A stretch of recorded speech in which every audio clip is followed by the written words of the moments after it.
last one, I shook it a little bit, and then I set it down for like 4 minutes too long, and then cracked it, and it just fucking like. So Soren, when are you getting us our Admiral Beverages product code to use on the stream? Product code. Use code DueWestPepsi for 30% off. Jesus. It could happen. I don't think so. Java Monster. Okay. The notes are here. Oh, wondrous company, we roam through the night. Adventures of antiquity, chasing the light. Against the odds and against the tide. No goal, no treasure can define. Okay, so last Wondrous Company left off. You guys had made your trip to Boston, given your papers and orders to transfer to U.S. OSS operations to report in to a Mr. Major Cunningham of U.S. Army Military Intelligence Corps of the 310th Military Intelligence Battalion. I don't know what his nickname is.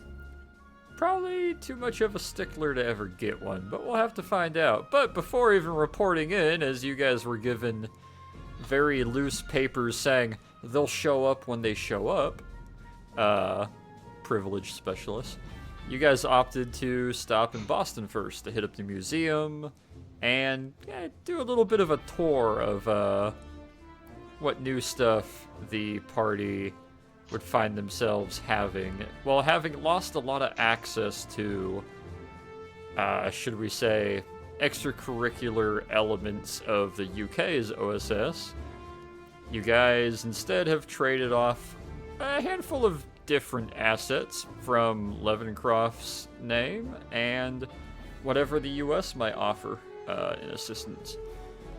In addition to that, in the background, a certain mercantile specialist is finding his way across the Atlantic and may or may not be arriving in the US in due time to catch up. Parallel to that, though, well, being in Boston, your first mission was there. Investigate the bloodletting case, bloodletting murders, which have become more and more sporadic, and only now are tiny elements of it starting to track and coincide and give some sort of image of what they all might be pertaining to, maybe. You guys have been kind of given point on research and are pretty well given full support by the Maine Police Department to start looking into this. You guys have hit up a couple bars, you hit up the residence of one of the most recent discovered murders, and it's led you on a little bit of a bread trail that you guys believe the answer may lie to in Salem, of all places, where last we left off, you guys hit up a Georgian bar ran by two Georgian, Azerbaijani sort of dragonborn and communist escapees who gave you some decent information. And if I recall, the very last things were you guys were mounting back up in the car and making your way for Salem. So we will pan on over here to... I do believe Torn was driving, too. He was, yes. Ah, yeah. So he was. Yeah, he made Nikos drive and he made Peter drive. They both hated it, so... They're not necessarily the drivers for the party, but, Mr. I Driver? much prefer to be driven. I much prefer horses. He is a horse girl at heart. Of course. I like horses. They're horse, very of course. pretty. I like to brush their manes and pet them. They have soft noses. Yeah, Torn, give me, give me a dexterity check. And who's gonna be map man for the voyage north? Someone else. I started making food right as everyone showed up, so I'm in the middle of that. Suppose I'm I still can here, then. but Try not to make me... Let the college-educated dude do it. Give me an intelligence roll, Mr. All right. Landnav. Can I use my navigator's tools as well? You can. He's like pulling out like an atlas of Boston, and Torrin's like, What are you doing? It's a street map. Why? You don't need a compass. He's pulling out a sextant, pulling out a compass, getting an abacus, and starting to set all this up, and like drawing a little circle on the paper map. Like, what are you doing? I forget to use these. I carry them around all the time. Might as well actually get some use out of them. You guys have been at sea and in the middle of the desert how many times, and you finally use it on marked roads in Boston to Salem? Uh-huh. Yeah, fucking 20... Because half the time when we're out at sea, we're not driving the boat. Good point. Except for that one time, and then I was looking out for torpedoes. Yeah, even then, like, we weren't even, like, actually navigating the whole time. Yeah. Yeah, with 21 of all things, almost like Shia LaBeouf flag hunt levels, he triangulates where you guys are, and is like, alright, we gotta go this direction and whatnot. You're able to use that pretty well. It helps your, 13, it compensates for the 13 decks. You're not quite used to the 4-lane and 3-lane roads. They're throwing you off just a little bit, but yeah, you guys make your way down, eventually get off the little highway, make your way across a few side roads, start seeing some of the signs that are marking where to turn and how to get there, and eventually find yourselves pulling into pleasant enough of a township that when you pass through, you realize there's New Salem, and then there's Salem within capital S. Where would you guys like to start? Torrin's going around and removing the hubcaps from the car and then locking them in the back. We have that address to go to. Uh-huh. Torrin secures the hubcaps of the nice car. Probably Why? a good call. What? They're made out of silver. He's just going around pulling hubcaps off. Everyone else is like, what? Well, I mean, he's pulling it's that. your own car, I guess, so... Well, Go he's ahead. pulling that. You're able to scour over the map with that 21, and you're able to find the street and roughly where the address should be, as he eventually mounts Was it back 69 420 Road Street? up. It was 420-69.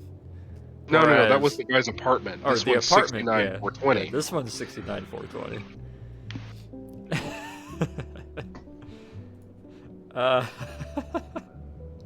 Oddly unconventional address markers. Okay. It's something. Weird. All these other street addresses are 2 and 3 digits, and all of a sudden, boom, Yeah. 5. Huh. That's not the right one. There we go. You guys end up pulling up. It's now later in the evening as you're kind of looking out the windows trying to find the address, and eventually you come across it. What you're looking at is... I guess the best way to describe it... Not quite a manor, but larger than just a 2-story house. It's bigger than your typical 2-story colonial house, but it's just small enough to not be like, oh, that's a manor, or that's an estate. It's that odd in between. Nice, somewhat dirtied white walls. It's got the 4 pillars going across the front of it, the nice steps leading up. But it just seems kind of underwhelming, a little bit plain, as is made by the lack of a real driveway. It's got about 10 feet between sidewalk, or not sidewalk, but the steps leading up to the front door and the road. There's no barrier wall, there's no fence, there's no hedges, there's 2 shrubs in the front that aren't very nicely taken care of. You got neighboring houses and buildings, but there's no real perimeter of any sorts to this house. I don't know why, but I'm getting the feeling in the future people will refer to this as a McMansion. Interesting name for it. Why Mick? Doesn't look particularly Irish or Scottish. That's big. DM, I got that part. I'm forgetting what the clue was necessarily that led us here. Torin obviously would know it. That what led us here was the registration for the car that the two victims were two of the used three to get victims there. had. Yeah. And remember the two that we believe were selling eyeballs. Yeah, because there was a bag of eyeballs in the trunk. The two bodies you came across from the research you didn't get the pairs. body's ID, but... And one extra. Yeah, 3 pairs and 1 extra, and when you looked in the vehicle, you saw it was registered to Jeffrey Landcast for a while, and then very recently switched over to Maryland Landcast. So you're assuming these two are the Landcasts, and the third gentleman, who seems to be the primary target, who was kind of Gallagher squished, you ended up going back to his apartment where you found additional kind of off information and attempts at what seemed to be some very botched magic. And Bro summoned a spirit into a flesh painting. Yeah, I remember that. It's a bit hard to forget that. A little hard to forget that one. But, yeah, as you guys come pulling up forward, how would you guys like to park? How would you like to move towards the house? I mean, just park right in front. There's street parking, right?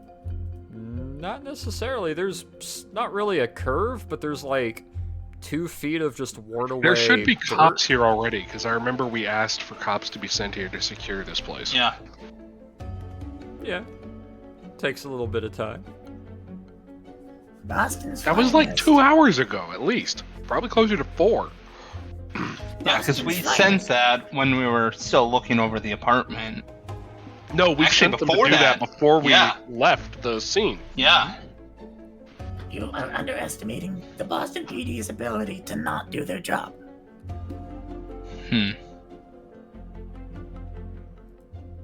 Real efficient police force. No, they go to the rich places usually. So do we, As far as a curb, there's no real sidewalk. There's sort of a dirt path leading directly off the kind of paved road up to the front door. There's no real driveway per se. There's no real parking as far as you can tell. Park as close as possible? I don't. Yeah, you can pull like half on the road, half into the dirt and like kind of patchy grass that like parallels the sides of the road. So you can just do kind of like a street side parking of sorts. Is there Milton Alley to park in? Do you want to park it somewhere else? I think this is fine.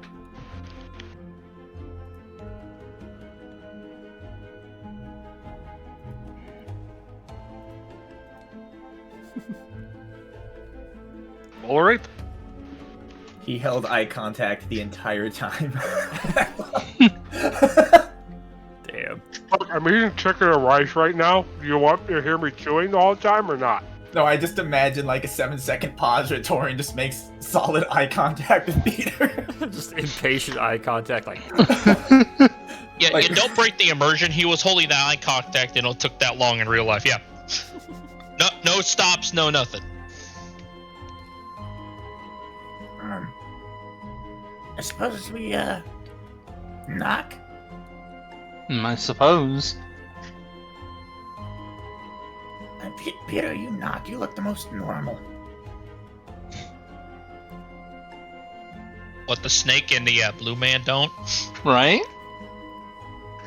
Are the 4 of you the urge to walking? start it with, have you heard of our Lord and Savior Jesus Christ? Are the 4 of you walking up the path, but only Peter's going up to the door, I take it? Yeah. Alright, as you guys are walking up, I want all 4 of you to give me perception. Oh. Perception. Perception. Ooh, a nice 10. Ooh, a 17. Ooh. Never get Nice. 10, 12, 17, alright. And Hachi, where's our seeing eye give me snake? that perception. I know you got that good eye. Yeah. Yes, sir. Oddly enough, Good job, seeing eye snake. Tor and Nikos, it's a house. It really lacks decorations and like the usual housey house things that make it a house. But Peter and Hachu, yeah, as you guys are walking, Hachu especially, because you're kind of having to slide over it, so it's kind of hard for you to miss especially.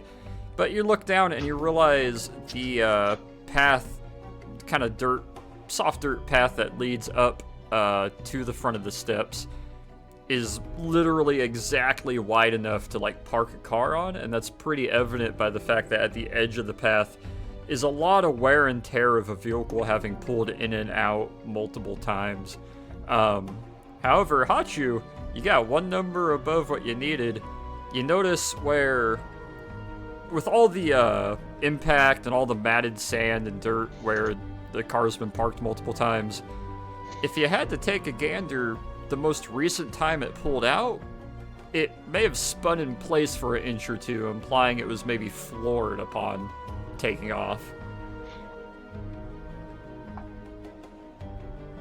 Like it kind of kicked up some dirt and sand behind it and made a little bit of a deeper indent before pulling forward. Well, whoever was here, they left in a hurry. Does anyone sense anything magical? Do I? Roll me Arcana. If you have magic found my sense, cursor. give me that Arcana. Let's see. Oh, that's 19, everyone now. 12, 8. Yeah, all four of you got magic now. Damn. Torin doesn't know yet. Okay. No, I think he might know he has magic sense at this point. Oh, that. Because he was kind of getting that before he even had his split level. Or his multi-class. So, like... Yeah, he knows that. He just doesn't know that he can do the magics yet. No one has told him. Yeah. Well, nobody's noticed. Yeah. I love it. As you guys are walking up, no real latent magic or anything that you can sense. Peter, you do, however, get...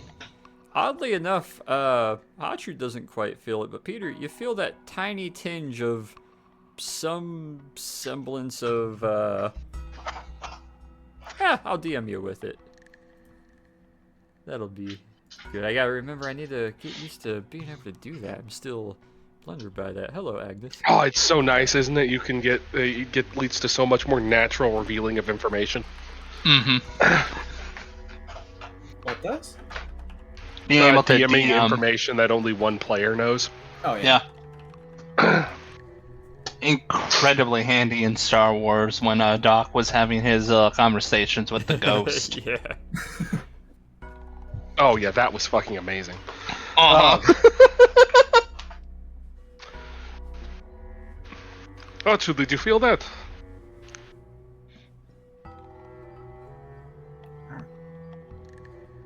Were we Hachu? supposed to feel something?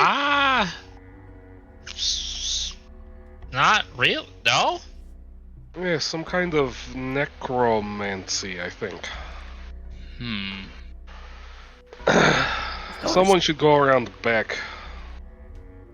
I'll take a look around back. Don't let anyone out of the house.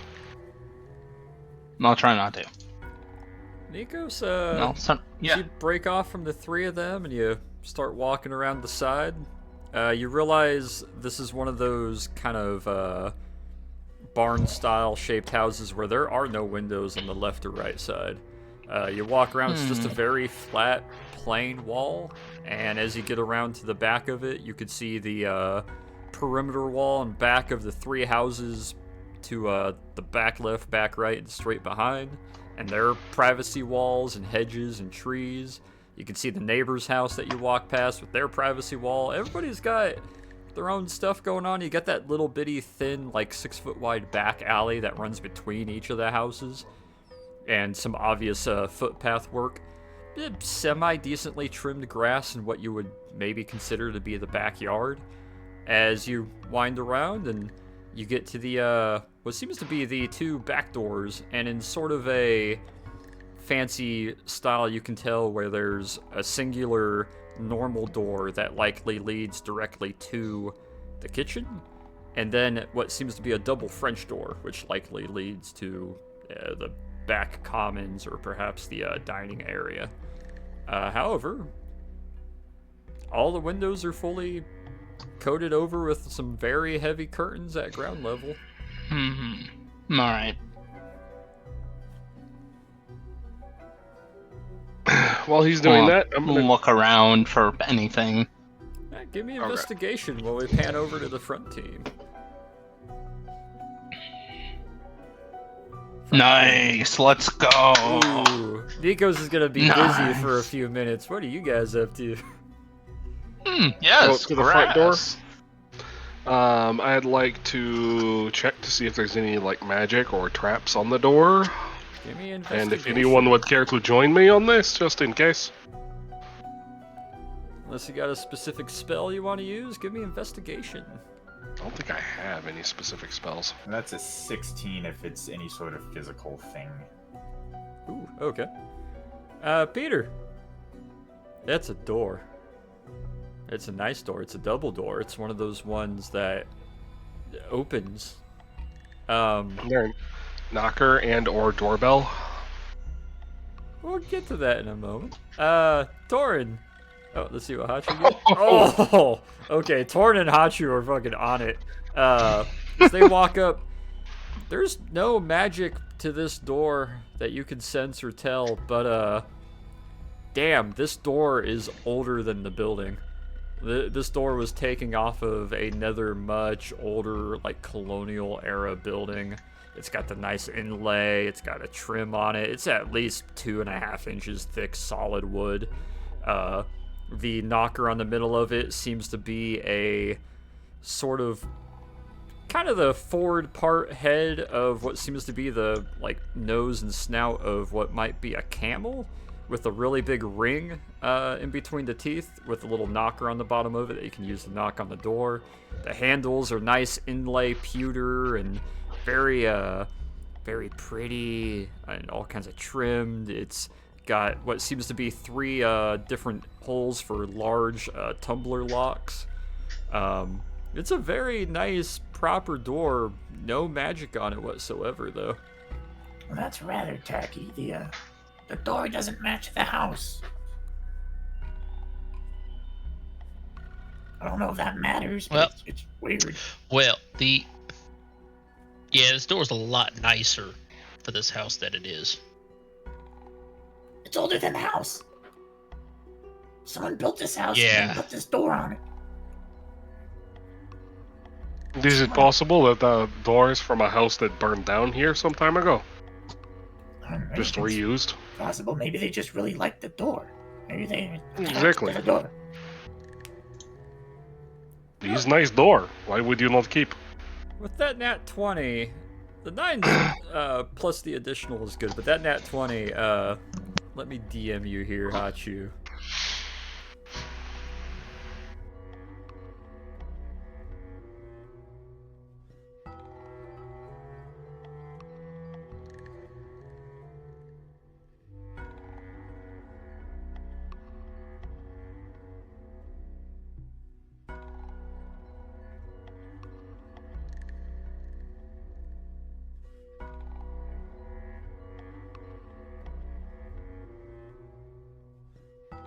No, those are pretty nice knockers.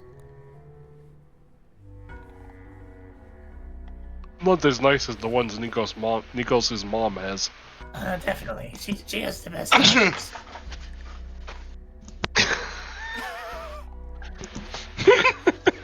Huh, weird. Nikos is in the back, like, tracing a fucking, like, telephone cable under the dirt, thinking it's a clue. Yeah. Huh. No, I haven't nat one. I'm lucky if I even find that. They've got a grill back there. He's, like, poking at it with his spear point, thinking it's a bomb or something. We'll get to Nikos in a moment. Dirt. Grass. It's okay. All you have to do is keep anyone from flushing out the back while we're up here. Yeah. But yeah, well, you can roughly tell, Torn, it's colonial door that definitely predates the rest of the house from what it looks like.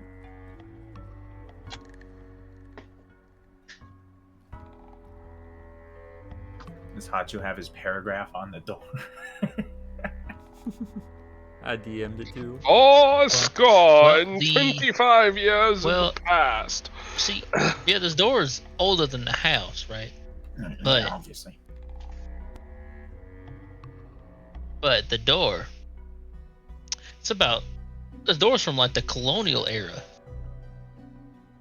Aren't most The house things, is or only not like most, but many things in Boston from the colonial era. Yeah, but the house is only 30 years old. Maybe at max. That's a little weird. That's weird, right? That's Not really. It's a little weird, but I think that whoever owned this house perhaps just really liked this door. Maybe it's been in the family. Maybe it's a family door. I don't know. It's a door. Maybe they found it. Maybe they found it as a building demolition or something. Look, we already had dead people telling us that there was dinosaurs around. All right. Look, I feel like we can question a couple. If anything, things. this seems very normal compared to that. All right. Well, hey, if you say so. I mean, seriously though, I used to live in a house with a door that was about 100 years older than the house, so like, whatever. Are you gonna knock? Depends on whether or not I'm free to knock yet, or are we switching back to Nikos? You're free to knock. Was there so there is knockers, is there like a doorbell too, or? Investigation. So the answer is gonna be, fuck if I know. That is intimidation. Not very intimidating, the door. Mr. Door-to-Door Bible Salesman. Damn! Fuck you. Hachu is on it. Peter, you're leaning forward a little bit at the waist, trying to, like, look over the trim and see if there's anything there for a doorbell or a button or anything other than the knocker. And your face kind of goes over it, and then you pause and you start to look up, and Hachu's finger is just pointing at it the entire time. The fuzzy kind of tassel string rope that is hanging down, connected to a little outlet in the wall that seems to be a rope pool. I was really hoping it was going to be a button, that way I could grab Hachu's finger and use that to push it. Okay, I'll grab it and I'll ring the doorbell. Again, when that happens, I'd like to sense if there's any magic happening or not. Maybe slide a hand. To pull the doorbell? Yeah. I guess I'm not pulling the doorbell. Of course. You can hear two, like, braids of the somewhat tighter rope give a little snap sound right at the fulcrum point where the rope starts to bend 90 degrees into the outlet in the wall. You can hear two of them like snap, but you still manage to pull down on it and let go, and you hear sort of a pulley wind system inside, and you can hear the faint echo of a ding ding ding ding. And we'll pan on over to Nikos. Nikos, There's grass. Found grass. This is trimmed grass. It's yes. cut grass. What little bit of grass there is, but there's grass. Well, the house and the back door was important. This turtle shell. Empty, dried up turtle shell in the backyard. Tortoise, I should say. It's kind of cool.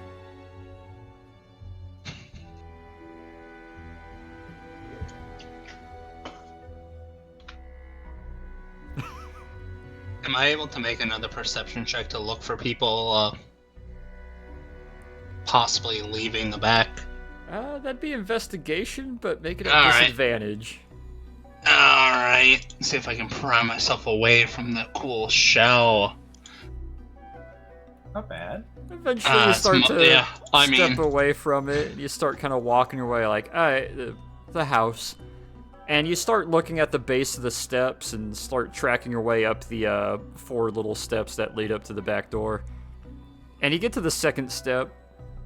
Tilt your head a little bit. Who paints stairs white? Like, that's the worst color to paint wooden steps is white. You're just gonna track everything on it. There's so much mud on it that it's actually, there's steps, like footprints going up and down, but I can't decipher one from another because grass and mud and dew just gets trampled all up and down it.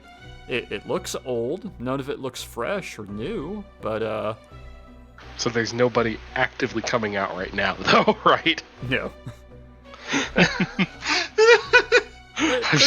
There's footprints on the steps.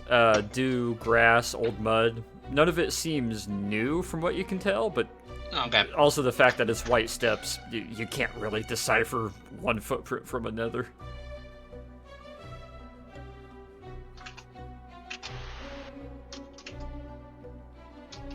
Ring it again. Want to give it another ring? Yeah. Ah, give me a sleight of hand. Can I get an advantage because I've rung it once already? Nah, this is sleight of hand. We're leaving this to fate. Snap. You pull on it again, and it does pull the cord down, and you hear that little bitty kind of rope wind, and the wheel starts to spin. And you get the notion that it's one of those ones you pull the rope down that turns the wheel about 200 degrees, and then when you let go, it reels back like a kind of fishing reel, and that causes the tension in the cables to pull the other bells. But yeah, your hand is holding a tassel, and the rope goes whoop, and gets pulled all the way up into it, almost like when the metal end of a tape measure pops off. And it just kind of disappears in, and you hear ding, ding, ding, ding. You broke it.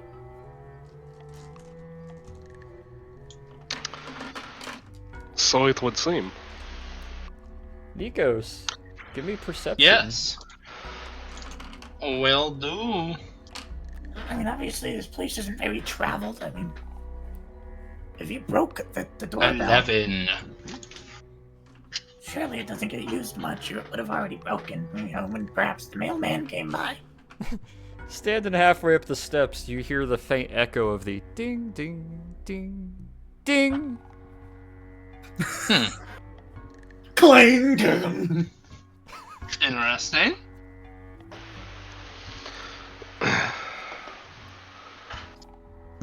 No, All right, no one's nice. coming out still, so. Florian, I seem to remember you having a lockpick. No, I'm just really good at doors. Do you want to see if you can get it open? Yeah, sure. I'm just gonna grab the handle and pull on it. Give me strength. 21. This, it's a very thick, but very old door. And grabbing the, large kind of pewter handle and knob combo, you see this kobold grab it, turn it, and you hear that kind of dry wood crunching sound. And then, you know when wood's been touching against each other for so long, you get that kind of like wood prying sound? All three deadbolts are still engaged, but they're still pointing outwards, and you hear the scraps of little bits of wood landing on wood floor as the door jerks inwards 2 inches. There, see? I'm good at doors. He's just gonna push it open and walk in.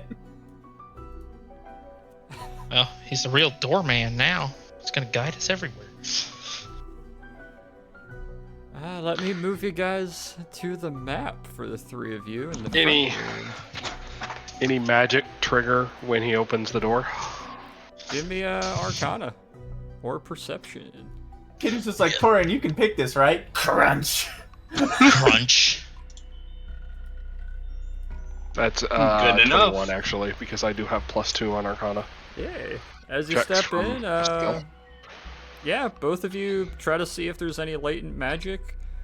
Nothing's triggering, nothing new is activating. There's nothing turning on, per se. Ooh, have fun in the horrible murder house. I'll be enjoying the sun outside.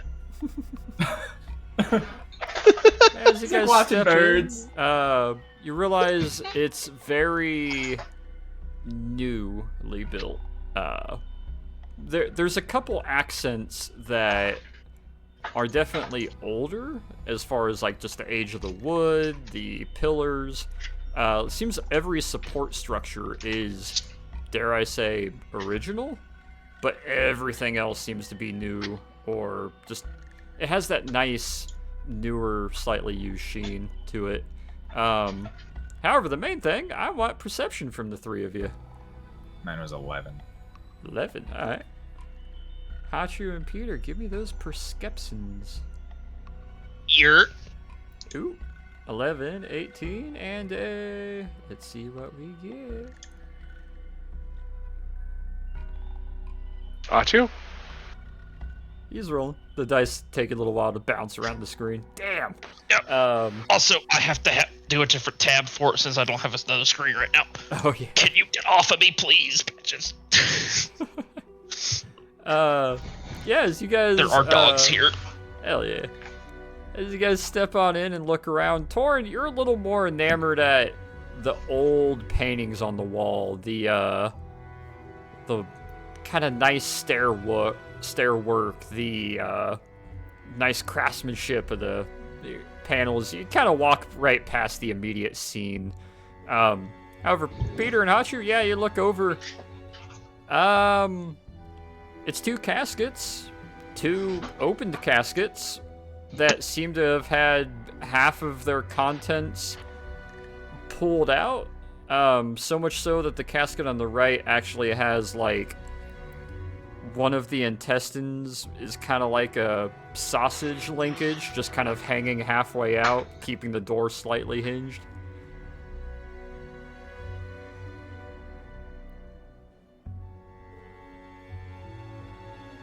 But it seems to be the contents of intestinal and some chest cavity organs have been pulled out haphazardly and sorted through next to both of these caskets. Well, It's not like people in here. that's lovely.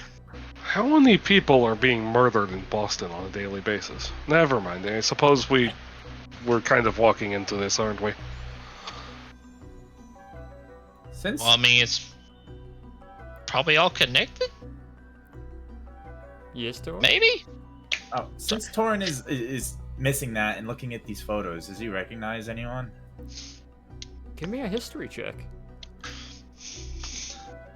20. Ooh. I'll DM it to you while you guys have your convo real quick. Give me una momento.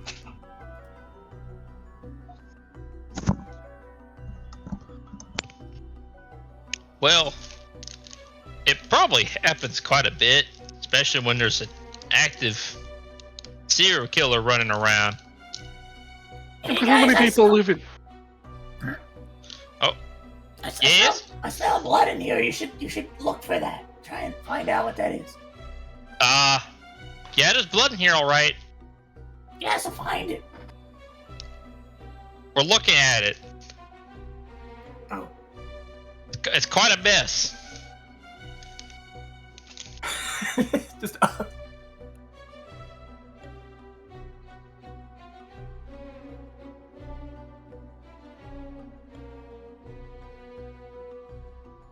Is there anything in the caskets?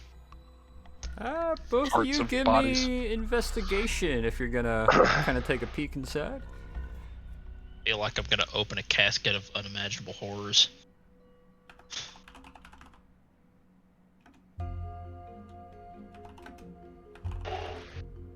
Damn. What a combination. I like how I can roll a 3 and still end up with double digits. That's insane. +9 is great. I mean, you have a +12, so I mean, you can... Yeah, what can I say?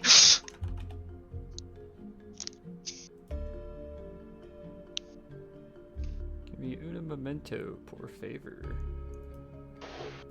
I made him have to Take look your up the time. names. I'm gonna take a piss real quick while we do that. I'll have my headset on, so I'll still hear everything. So will we. Yo, I better not. I'm not gonna pull a will and do that.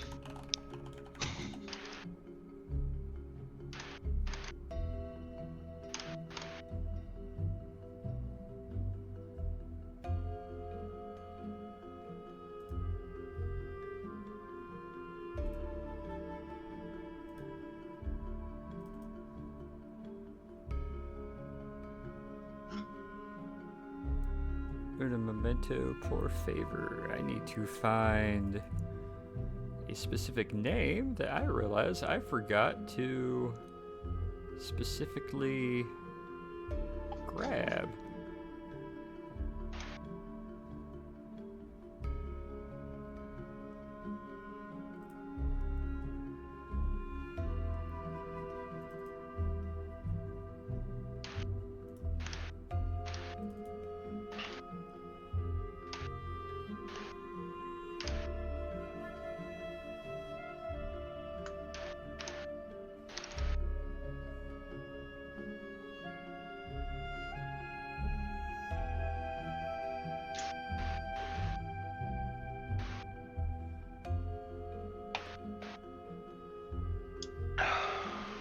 Where did I put that name?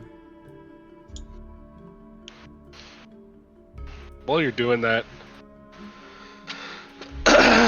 is there anything that looks like odd about these innards? How old are they? These bodies, like, are we looking at like 30-year-old bodies that someone's dug up, or are these like fresh? Give me un memento. Once he gets back, I'll be able to get that.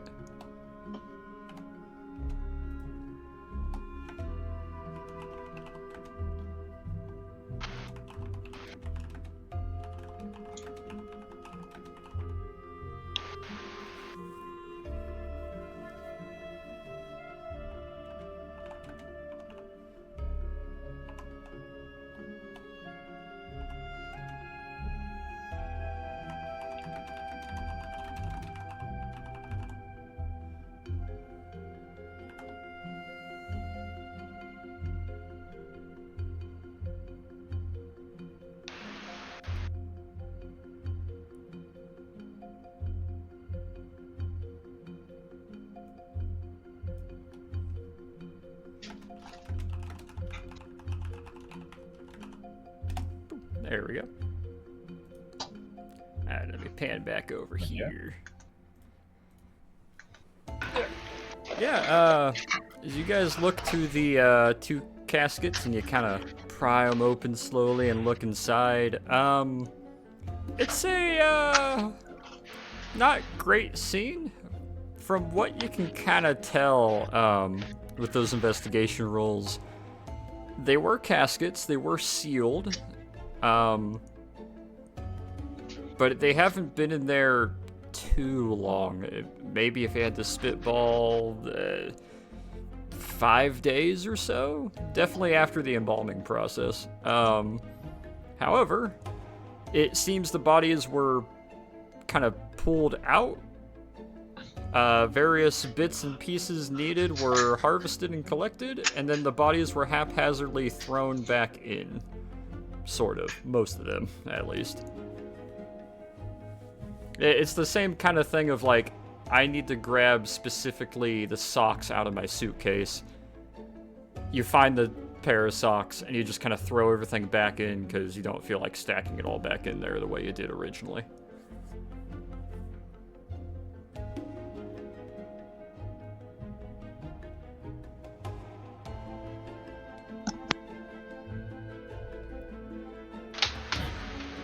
I recognize some of the paintings on the wall, people. They're not the people who the automobile is registered to. They're Cromwell's. Oh, that's a lot of blood. I imagine you like put your head between two of the fucking struts on the banister, just kind of peek through like, oh. I'm sorry, those coffins in the foyer. Nobody would ever willingly do that to their own house. This is, I don't think the people who are here were the ones who lived here. I suspect they broke in. What makes you think that? Also, could they not be ancestors? Perhaps, but again, if you owned this place, why would you do this to the floor? You know how hard it is to wash blood out of floorboards?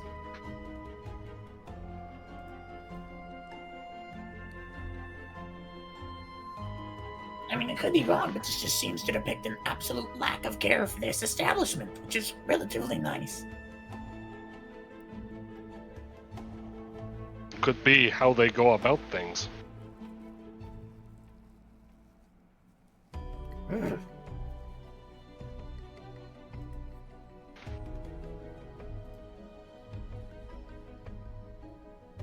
We'll pan on over real quick to the back door. Nikos. Yes. You hear a little bit of echoes of talking inside, but the back door's still there, and you're on the steps. Alright. I'm gonna just keep waiting, make sure no one sneaks out the back while they're presumably investigating inside, because I'm hearing voices. Perception. Mm-hmm. Do I recognize the voices as theirs, or is it just That's voices? What we'll find out with the perception. Oh yeah. Yeah, you can tell Torn and Hachu's voice especially kind of echoes off the walls just a little bit. You hear them talking inside. You overhear a couple of the words and you're like, okay, they're inside, they're talking. And you kind of do your thing of turning about, facing outwards, and taking kind of a casual, I'm a guard. I'm here to guard. I'm gonna guard. I'm gonna overlook the yard and guard the yard. And So he rhymes now? Is that what he does? yeah. With that perception, yeah, there's all the other houses seem silent. People are either at work or at home eating dinner. There's nobody peeping on you. It seems like a pretty quiet street overall, like whether busy hours or not. But yeah, nothing seems to be odd or strange. Nothing's coming out of either of the doors.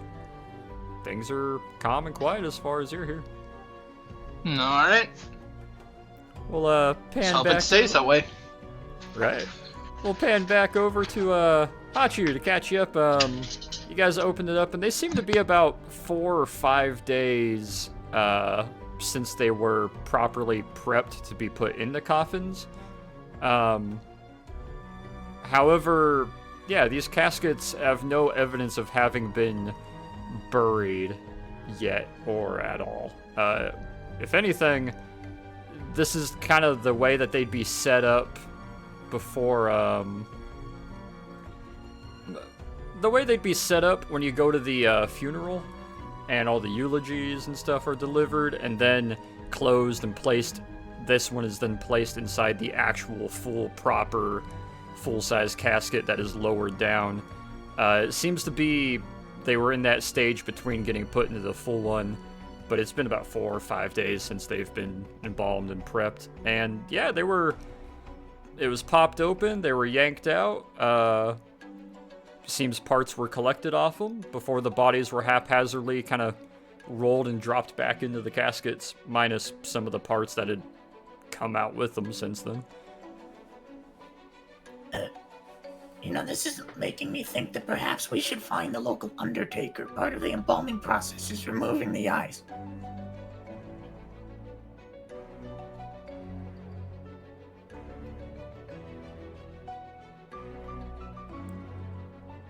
With that idea, give me a perception roll, Peter and Hachu.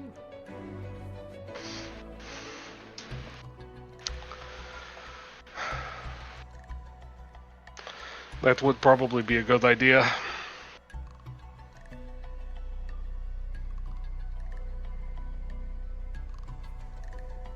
Torn see anything with his head poking through the railing? Give me perception as well, yeah. If you're kind of looking down at them. Now that they got the lids open. Ooh, yeah. yeah, kind of looking down. Well, you are normally right, Torin. If, ooh, there's Hachu's perception. There we go. Peter and Torin, from what you can kind of tell, normally you're right. The eyes are removed before the eyes are closed to make it work out better during the embalming. However, Hachu, it seems the eyes weren't removed during the casket prep.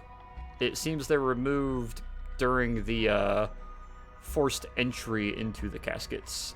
Very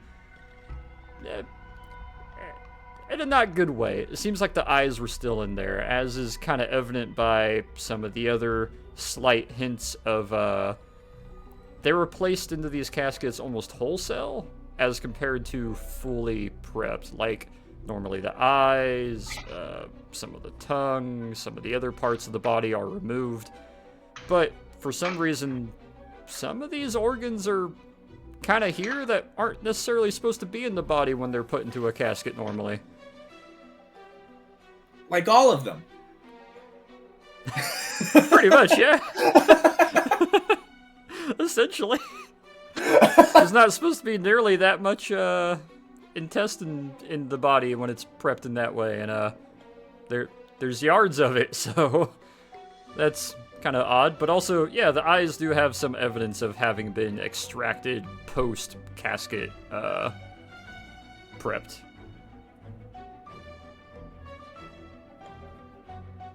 Alright, well, I can tell you this. The eyes, after death, taken out. So they still had the eyes. And from here, I believe I can still see all of their organs, or the ones that are left. Are there any signs of this place being an Undertaker's? Give me insight. So these corpses are in caskets, but they are not embalmed. They have not been embalmed. Ooh. It's a house. It had a foundation and a door and some pillars, but it seems like the house around that was rebuilt. It seems to function as a house with a handful of memorabilia and family stuff, and serves the purpose of being a house. You got no idea what the trade is of the family, though. Peter, by the way, this home may belong to somebody important. You see that big guy on the wall, that big picture? That's Roger Connett. He's the guy who founded Salem in the 1600s. Now, they might just be a huge fan of him, I suppose, but I don't know why you'd have the founder of Salem on your wall unless he somehow pertained to you. Family descendant, probably. Yes, and then the Cromwell's military service. Cromwellian and all that. There's history here.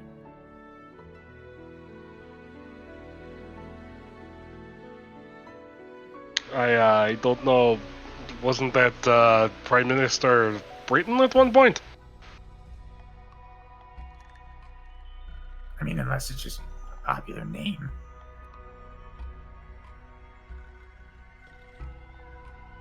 Man, I'm the wrong person to ask. See, look, they've got the Cavaliers here. I don't know. It's by the people I don't recognize, but there's like 400 years of history in here, or at least in the paintings.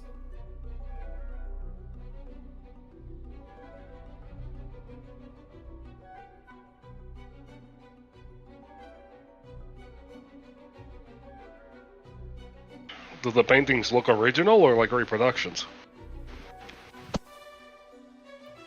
I believe they're originals. DM, are they originals? They're all original. No, they're originals. In 1867, from the Cromwells.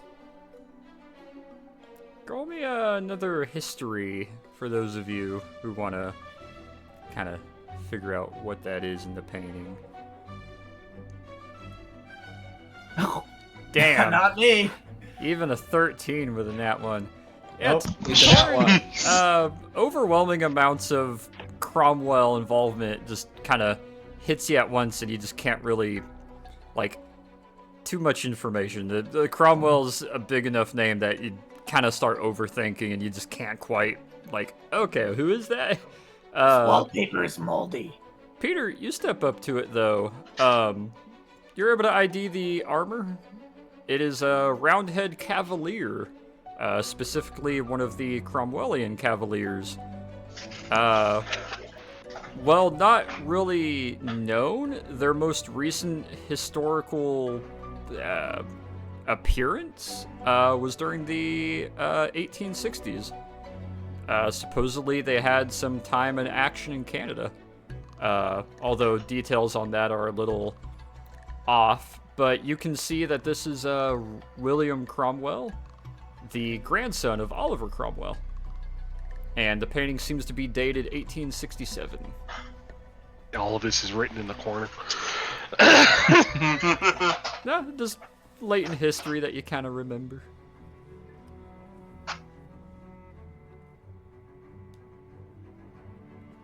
I'll pass that information along. When would he have been alive? Well, Oliver Cromwell was alive in the 1600s. So this would have been what? The early 17, late 16s? William Cromwell was technically, on paper, between 1693 and 1772.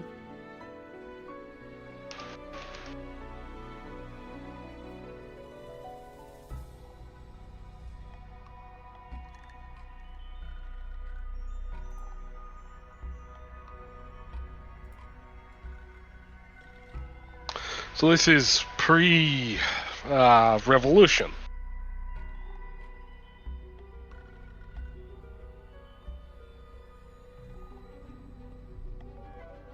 That would be correct, except for the date in the corner being 1867.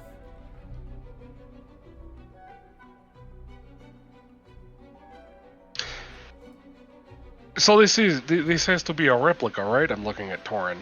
If this is an original painting, then shouldn't William Cromwell have been dead by 1867? Yes, but it's original, so perhaps that they had. It's an original painting.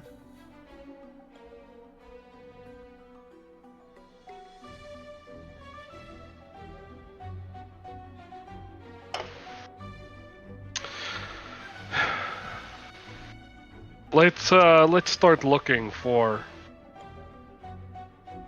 anything else in this house.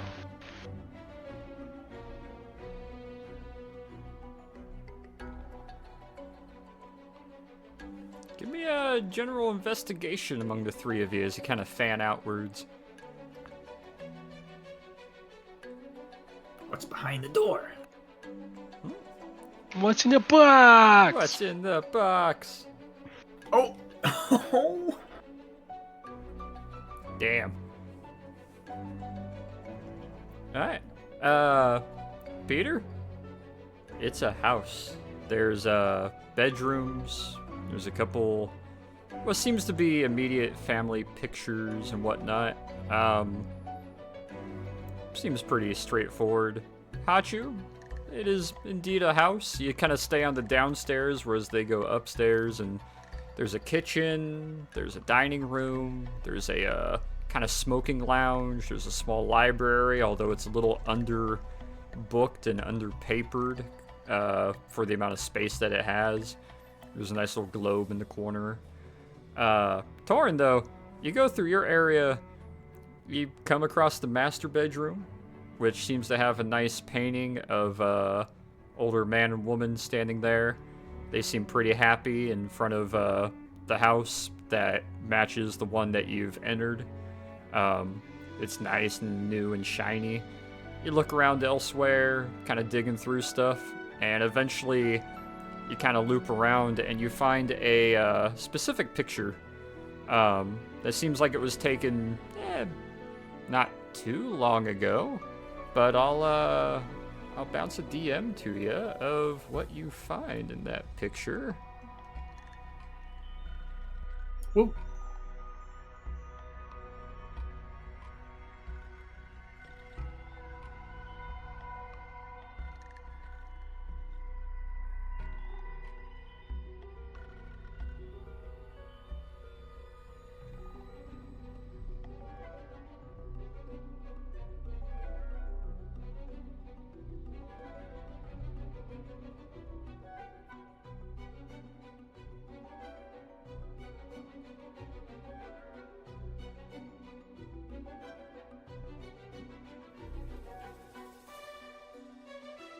Look how Peter's like, let's just look around. Torn just disappears into a bedroom. Well, I mean, that's you looking around. Yeah.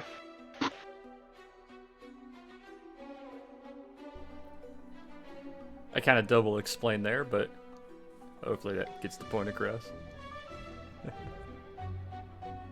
Hey, look, he's going over the bedroom so Pete can meet him in there. Hey, He's gonna come back out with that picture he found. I assume it's like a desktop picture, like something you can just carry. A little like a 5x3 type deal. hey, these look like the stiffs in the alley in this.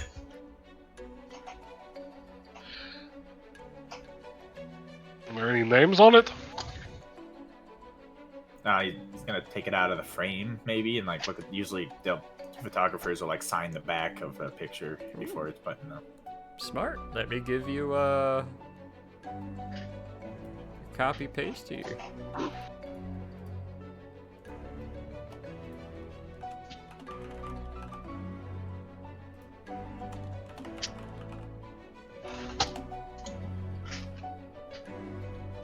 See, we have Marilyn Lancaster, Jeffrey Lancaster, Joseph and Josephine Lancaster. Wait a minute, so the registration on the automobile,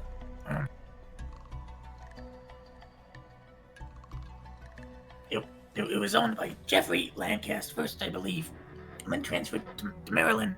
I believe those are the older individuals in this picture. So, I suppose the stiffs in the alley are Joseph and Josephine.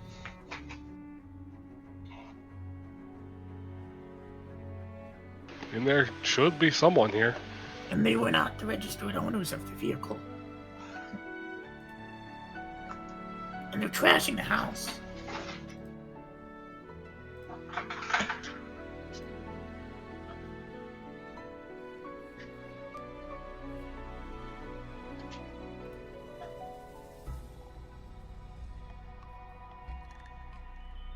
Yeah, Torrance gonna leave the picture frame out for investigators. I don't know, maybe like near the coffins down here or something.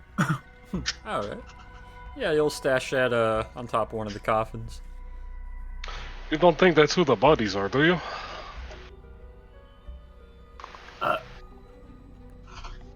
Do the bodies look like the... Give me, as you kind of look between the picture and the bodies, give me a perception. 20. Well, after a little bit of not great times and a bit of still body and semi halfway done embalming, these two bodies match the two older people in the picture. Oh, Jesus. Oh, God. No, it's them.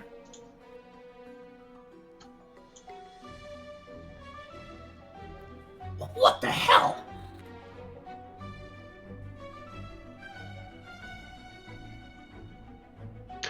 What could have happened that they wanted the eyes so badly?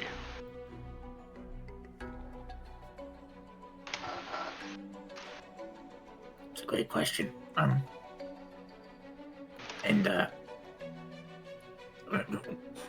suppose we should look at a newspaper. Figure out if the world knows that they're dead yet.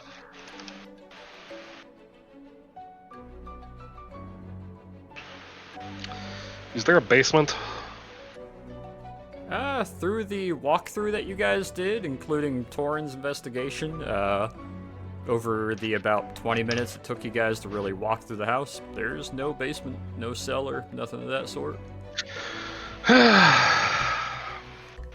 Is there a phone? We should get the police here. There's a phone, kind of towards the kitchen. If you want, I can call. Go ahead. Yeah, Tom's gonna go into the kitchen, dial up the whatever applicable number it is to the Investigative group, main. Yeah. Yeah, it takes a little while. Eventually go through the little, can't think of the name of them, the women that would answer your call and then forward you to... Operator? Operator, thank you. Jeez, I don't know why I Yep. blanked on that.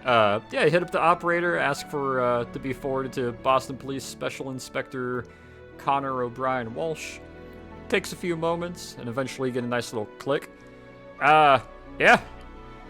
Well, it's Levencroft. We're over here at the Lancaster estate. Oh, you got there pretty quickly. You... Yes, Jeffrey and Marilyn Lancaster are dead. Their bodies are in coffins in the foyer. Aren't they the owners of the car? Yes. Yeah, they're dead. Aren't they the ones in the alleyway?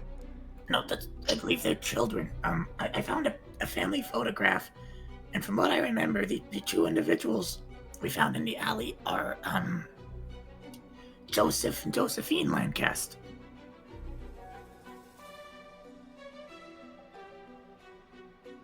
You hear a couple moments of contemplation. You can almost kind of hear like a mustache being brushed over. Are you suggesting then that the eyeballs we have is Marilyn and Jeffrey's?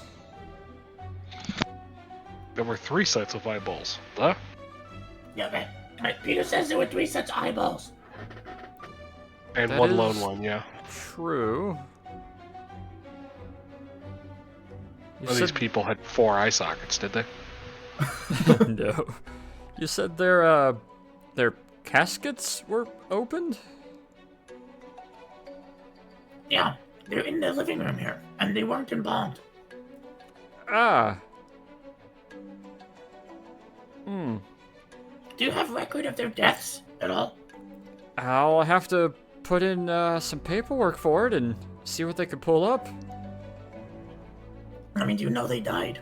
Have they been listed as dead yet? Or is this a discovery? This is a newer discovery, at least by my knowledge. I don't know everybody in Boston, son. Yes, well, figuring out whether or not they're officially dead is going to be helpful, obviously, because we need Well, to know. Obviously, I'm gonna put in the paperwork and see if one of the aides can dig up all they can on that, then. Because, yes, of course, if they're not officially dead, this is a murder, and if they are, then this is body snatching. From their own kids, though? It doesn't make any sense to me, either, okay? Well, since you're there, I guess feel free to continue your investigation, see if, anything else shows up. I did put an order for Salem Police to eventually lock down that. If they haven't arrived yet, maybe give them a few more hours. They should be arriving soon. A few more hours. There's 2 corpses in the foyer. You can almost feel the shrug that he gives. Okay, whatever. Torin just hangs up on him. Kind of looks at the phone for a moment, blinks twice, shakes his head, hangs it back up, goes back to looking over some of the stuff he's looking at.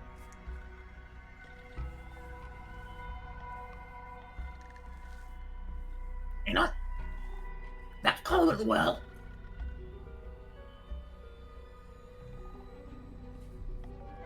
Well, when are they going to get here? He said in a few hours.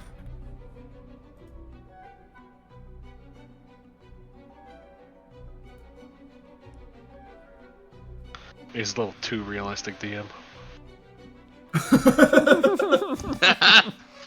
Hey, man. This is your guys' investigation.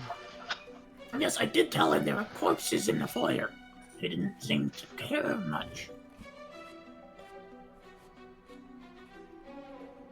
I'm not too surprised about that.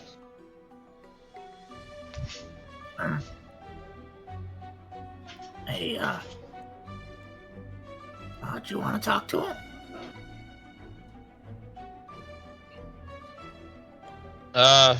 Sure. I'm gonna go get Nikos. Speedo's like, oh, fuck that. As you walk out the back door, you open it up. Nikos is standing there, proudly looking out over his yard. You know you were supposed to be watching the door, huh? Yeah? Why are you watching And the I yard? heard it open. No one else came out. What'd we lose? Fire shield. Mud. Oh, okay. What? No, how'd you know? No, stop. Just bursts into flames in the middle of the house. Just- No. It's been real quiet. Alrighty.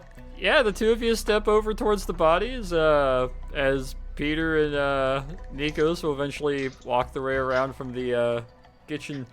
Takes you a few moments. You look over, which corpse are you specifically casting it on? The old man or the old woman? I don't know. Hachu. I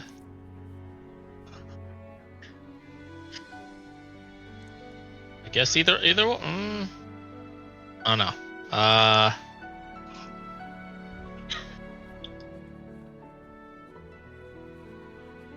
just pick one. I guess the guy. Alright. He reaches a hand out, and the top of the casket gives a little bit of a, like, two little quick bumps, and then raises up, and a hand kind of leans up. You hear a crack of a bone kind of settling into some of the older, like, flesh, and it lifts it up and it props it with his arm, and kind of raises up a little bit. It's an odd sight seeing a body trying to look around with hollow eye sockets, and just kind of emptily looks left, looks in quotations right, and then looks back over towards the two of you. Hello? It's okay, it's dark in here. Oh, that's good. Yeah, how did you die? How did I die? How did I die? I was on a ladder, and I remember seeing the sky, and now I'm here. Wow.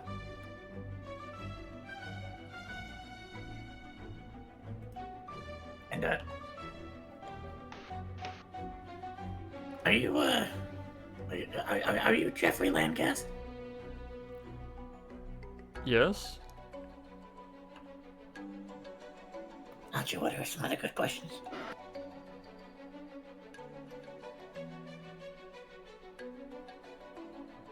At this time, Peter and Nikos come walking around the corner of the staircase. Ah, lovely. Yeah, I hate this part.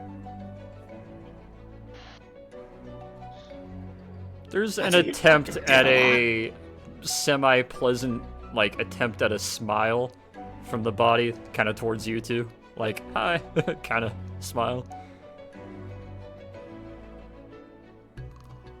Signal him to come over here. Have you ever heard of the Golden Dawn? Oh, that's a good one. The Golden Dawn. The Cabal? The... Me? No, I did support my wife in her endeavors. She took interest in some of these things. Wow. Were your children involved at all? No, our children didn't much care to do anything with us. They were often gallivanting on their own.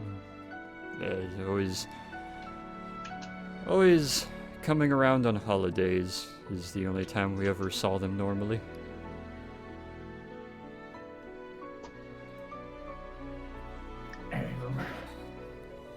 Got anything, so? I mean, Nikos. No? Who is this soap? I don't know.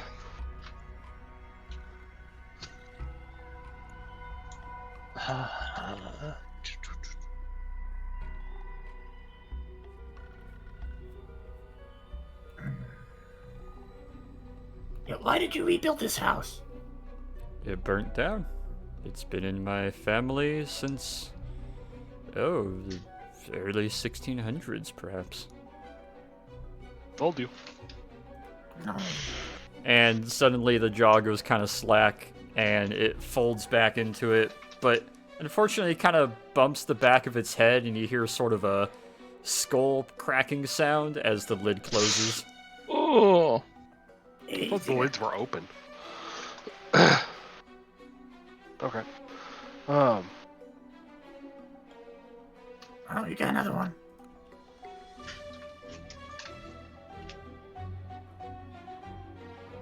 You gonna cast Speak with the Dead again? No, we should talk about questions first. Nancy. So she was involved with the Golden Dawn, obviously. So we should definitely ask about that. And then something drew their children here to do this, to then die in the alleyway. That doesn't make any sense.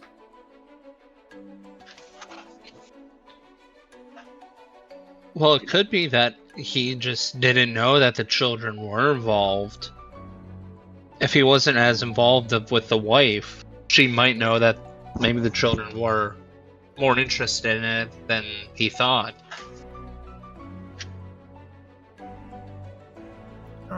I bet you she's hiding something in this house. Or I mean, was.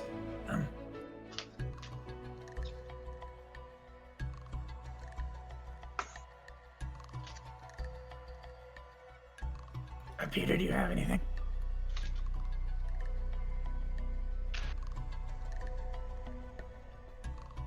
I'm looking at my notes. Maybe we should ask if their children were here recently. We should ask about Bill Parm. We should ask when they died. Or if they don't know when they died, when they last. What was their last day alive? DM, how if-then statement-y can we get these questions? You see, it's mostly yes or no or really direct questions, and they can only answer so accurately. No, I mean, how many if this then that can we couch into a single question? The more in-depth it gets, the more vague the answer is gonna get and probably not give you the answer you want. Yeah, only so many layers, and that's not a very deep layer at all. I've got at least two that I think will wield something helpful, perhaps. Should ask about whether or not she knows if their family was involved, the children were involved, and ask if they know anything about Bill Parm. Parman? Parman. Parm's hairstyle, that. There's, you mind doing the honors?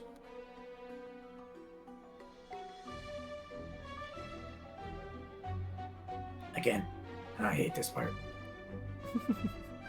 Maybe ask them why the Roundhead too. Alright. Want me to ask the other one, or just same person? I think you only use it Fortunately, it's once a on spell person. you can only ask it once per corpse, so you have to ask the other. Alright. Don't remember that part. Yeah. Alright, I just, wake up the other one. Alrighty. That'll be the last spell slot for that. Ooh, nice. The magic kind of reaches out off his wrist, and you see the skull kind of dissipate to a fog that settles over the casket that unfortunately has kind of the sausage link intestines hanging over the side. And the body kind of raises up, the eyes open to, again, unfortunately, hollow sockets, and kind of rubs the side of her head for a moment, looks absently forward. Don't worry, it's dark in here. In quotations, blinks once. What was your association with the Golden Dawn? I was a member.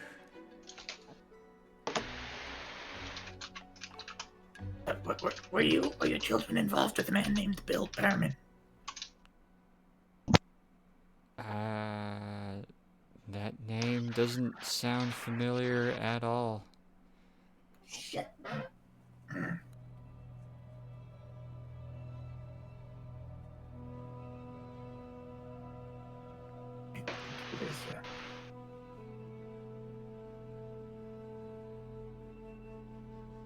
Where and when did you meet with Golden Dawn? I believe I was fairly young. I went with my mom to visit them, and they sanctified me as one of their future members. It was a long, long time ago. That was not what I asked. I don't like you. I gotta use the bathroom. I'll be back in a little while, okay? Go for it. Keep talking.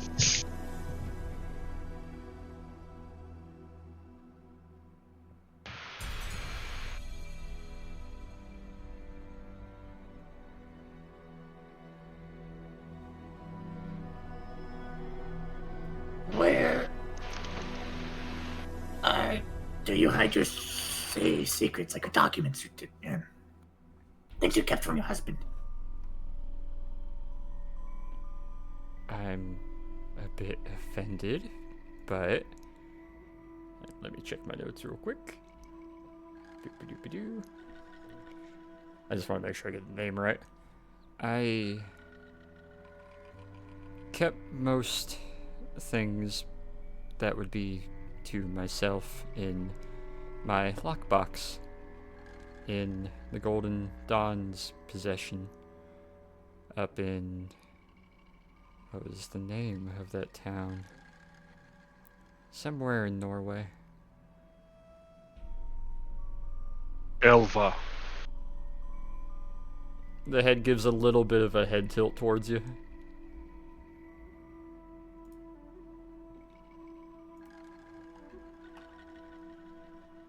We have one more, and so far I have botched this. I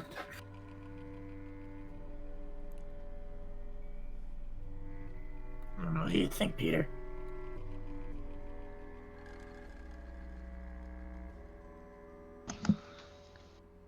We haven't gotten how she died yet.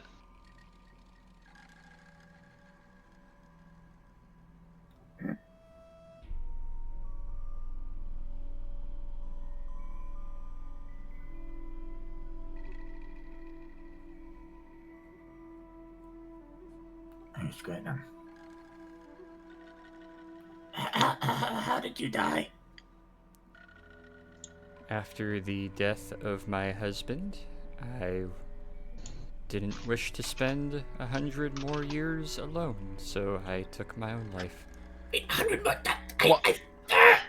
And the head starts to get a little slack, and then it crumples forward on itself. Damn it!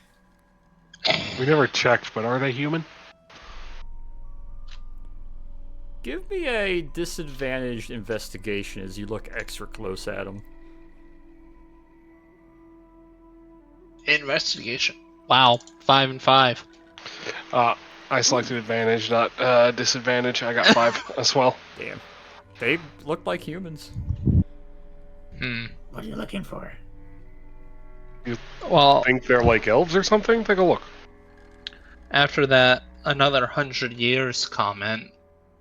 Am I rolling at disadvantage as well, Yep, probably? disadvantage as well.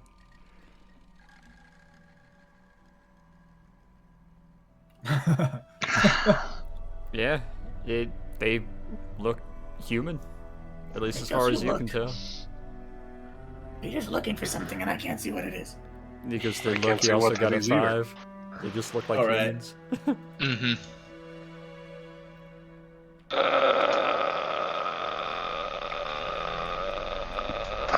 I assume you all checked every room in the house already while I was outside? Yes. Torn, Alright. Give me a history roll at disadvantage. This house burned down in a fire. And was rebuilt.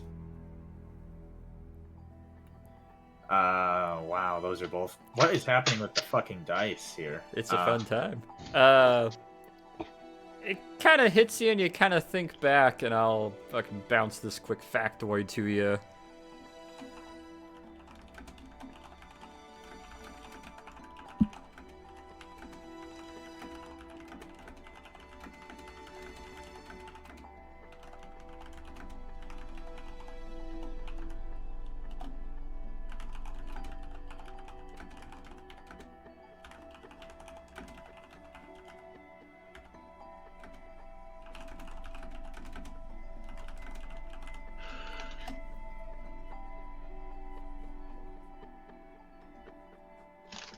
Torin's gonna gingerly step around and go back to the photos up on the wall. There's some real chin scratching. No, if I didn't know better, I'd say that William Cromwell up there kind of looks a bit like an elf. Look at the ears. Vampire. No, maybe. He's not fully human. He's either an elf or a vampire.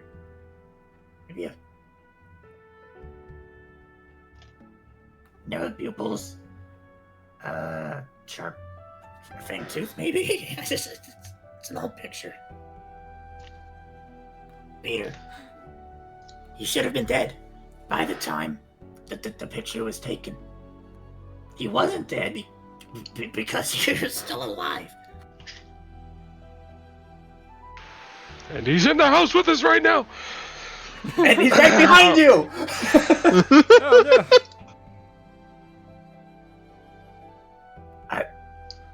You're calling us. Anything behind the painting? Do you lift the painting up a little bit, or Yep. Yes, absolutely. give me a sleight of hand? The answer is it doesn't matter because I can't lift it. You grab it by both corners, kind of lift it up, set it down gingerly to the side. There is a darker spot where the picture has been over the wallpaper for a long enough time, but nothing behind it. I got it. Torin's gonna feel the wallpaper. Oh, I was about to do the same thing, so I'll also do it. We're both Both just of standing you, there, like, knocking on it. Both of you give me Molesting the wall. investigation. Yeah, both of you give me investigation. It is indeed wallpaper that is over a wall. It's a fucking shuttle! It is indeed wallpaper. You're doing it. So, I'm gonna ask to do something. Torin's going to walk the house again with Alright. the ground plan in mind, the floor plan. He's going to look for walls or spaces that do not exist or should exist but are walled in or surrounded, or you know how, like, if you're looking for Yeah, a fucking 10-foot hole in a house because it's surrounded by walls, like you can find it. I get Maybe. you. Give me investigation.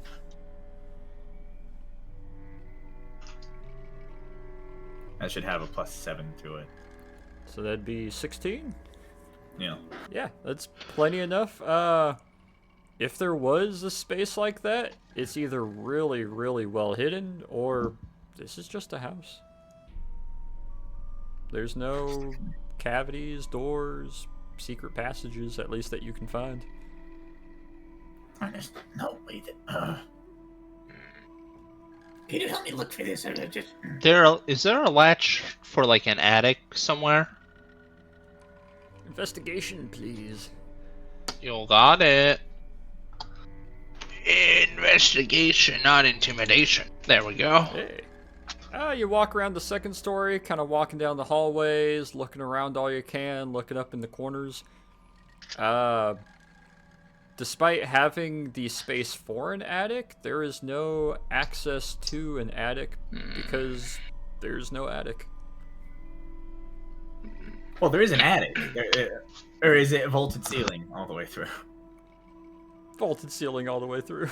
Oh, okay. There seems to be enough space for there to be a gap up there between the top of the tall ceilings and the roof, but there doesn't seem to be any access to it, and the way that it's shaped, unless you're crawling on your hands and knees, you're not really getting to anything up there. Let Torrance alone going back. accessing it. The master bed. He's looking under the bed. This one I'll give you kind of a freebie. No amount of time or investigation is going to yield anything of interest in the master bed, let alone the other bedrooms. If anyone wants to come with me, I'm going to look for any Golden Dawn related books in the library. And perhaps pull on a couple candelabras to see if something opens up. I'll join you. Also, just start pulling on random books, too. Check the titles when you do. Mm-hmm. The two of you give me perception and sleight of hand. Yo! Perception, sleight of hand. Alright. Peter is on it. Your sleight of hand, you guys are grabbing all the knobs, all the candles, all the proper stuff you need to see if anything budges. Moving books, scooting things, looking for cables, trying to scoot bookshelves. Tipping back in chairs. Anything secretive? Nothing. Nothing seems to give over the time you put into it. However, your investigation of the books, Peter, you're looking over all the books. You're turning into an encyclopedia. Maybe some experience from the library is paying off. It's a lot of Encyclopedia Britannica. It's a lot of generic world history and regional history. There's a lot of U.S. history and New England history. There's a few analogs. There's a handful of books that are just like Old Testament style, and so begot so-and-so begot so-and-so for like 20 generations.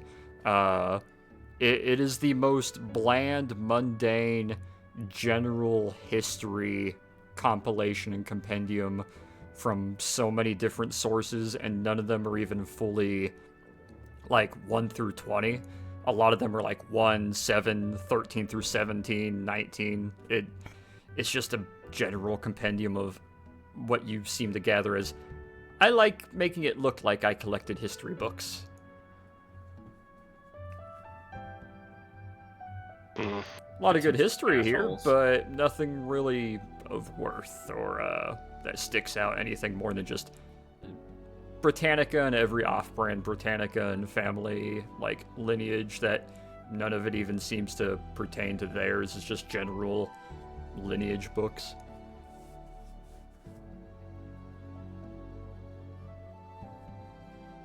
No, you did roll a nat 20. Let me DM that to you.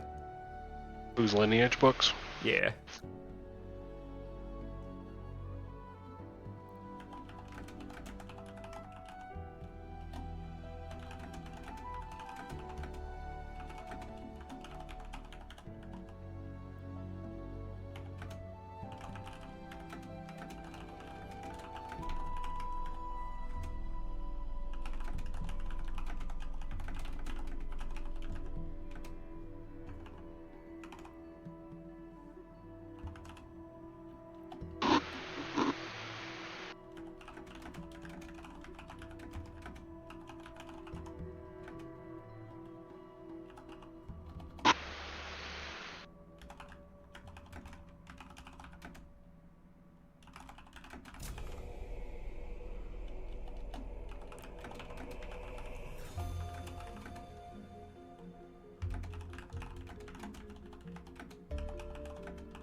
There you We got to put an apostrophe over the O. go. Oh, oops. Nah, don't worry about it. Okay, Mr. Grammar Nazi. I could say the same about you. So, back out. No, every time I've done that for the Jaro Tricks and Jaro Vincer, it's been proper like. In the foyer, Torin is looking for a maker's mark on this coffin, or on these coffins. Ooh, okay. No self-respecting coffin maker of the time didn't leave a maker's mark somewhere. Investigation? There's Funny. a lot of Middle Eastern family names. And this doesn't go beyond 1812.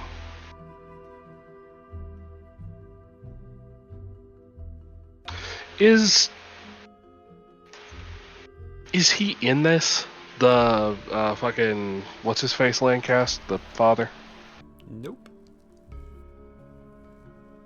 Is there any Landcast in this? No, oddly enough. Just the Cromwells. Yep.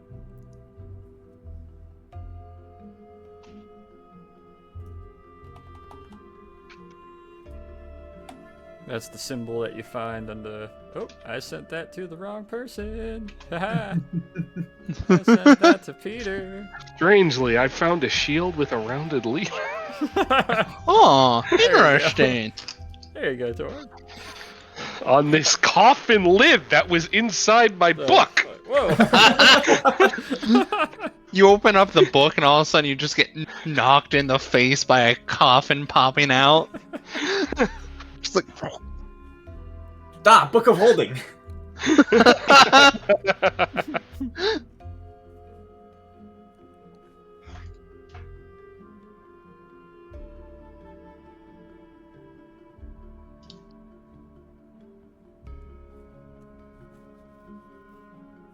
Hey, Peter, we've got a maker's mark on the coffin out here. You don't recognize it by any chance, do you? Do I recognize it by any chance? Give me a disadvantaged perception roll. 21! It's the same one on Mr. Jeffrey Landcast's ring on his finger. Torin just like stands up and sees it on the ring. Oh. Well, it appears that the mark on the coffin is the same as the mark on his ring. Does Torin recognize the mark on the ring from anywhere? If you had Yes, to take a guess, on the coffin. It's the same one on the coffin, and it's the same letter of their last name, possibly implying self-made.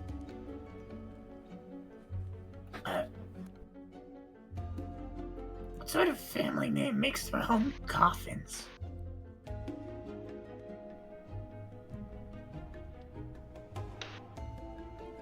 The kind of one that thinks very highly of themselves.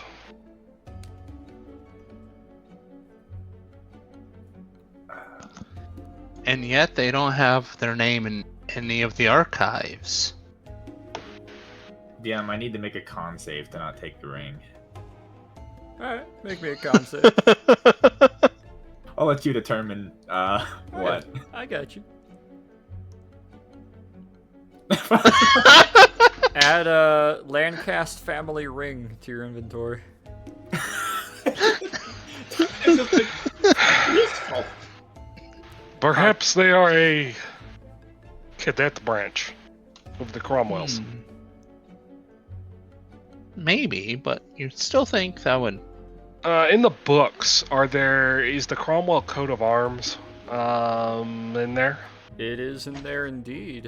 Is there any cadet branch-esque resemblance? I would know this because I am a Russian noble. Exactly. At the very least, give me advantage.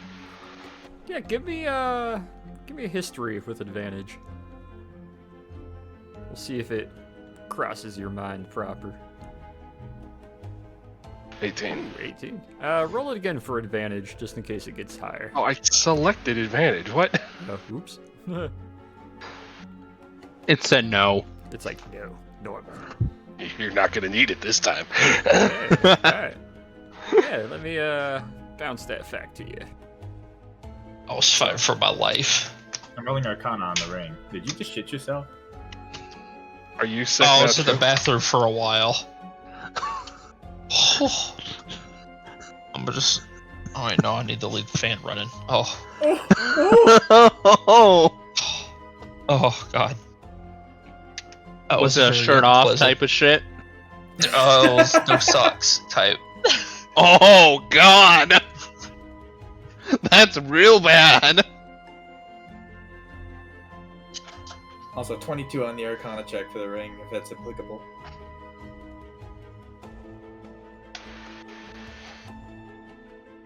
Give me just a second.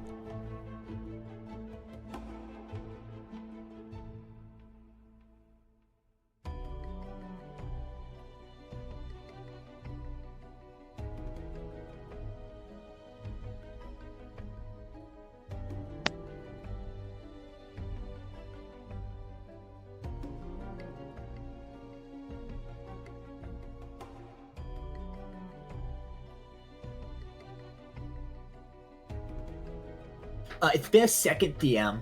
Yeah, you're ruining my immersion. You're taking too long. I'm gonna kiss you plumb on the mouth.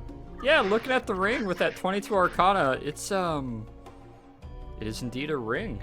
The way it is made and shaped is specifically one of those ones that you could use to make a wax stamp.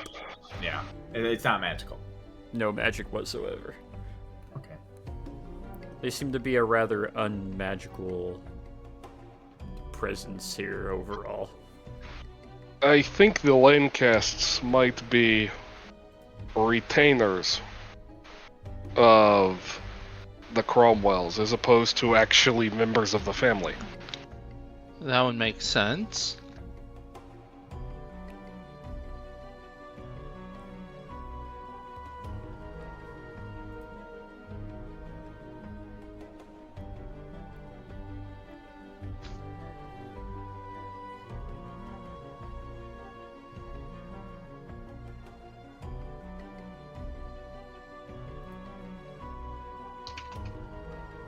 So what do you mean, Roundhead Cavaliers? I thought it was the Roundheads versus the Cavaliers. The Roundhead I said so. Cavaliers were a specific unit.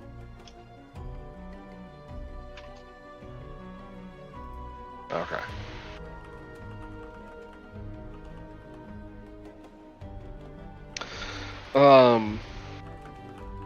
Perhaps they served under Cromwell with the Roundhead Cavaliers. Are there any books on those? Specifically on the Cavaliers? No. Are there any journals? No journals.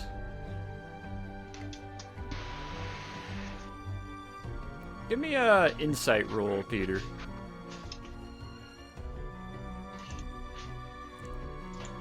If you had to take kind of a gander, they seem awfully proud of the closest thing to fame or notoriety that they have is their family was known for doing something for a much bigger, prestigious family, and that by extension, at least in their perception, gave them something prestigious.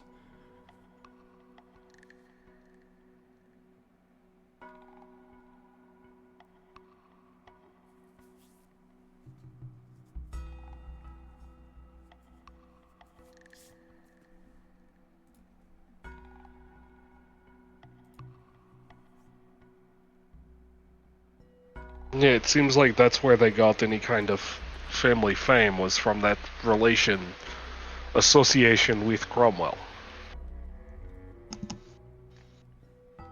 Makes sense. But still no information on what it exactly was, though. So I guess the larger question here is, are they somehow associated with this, or is this just a coincidence?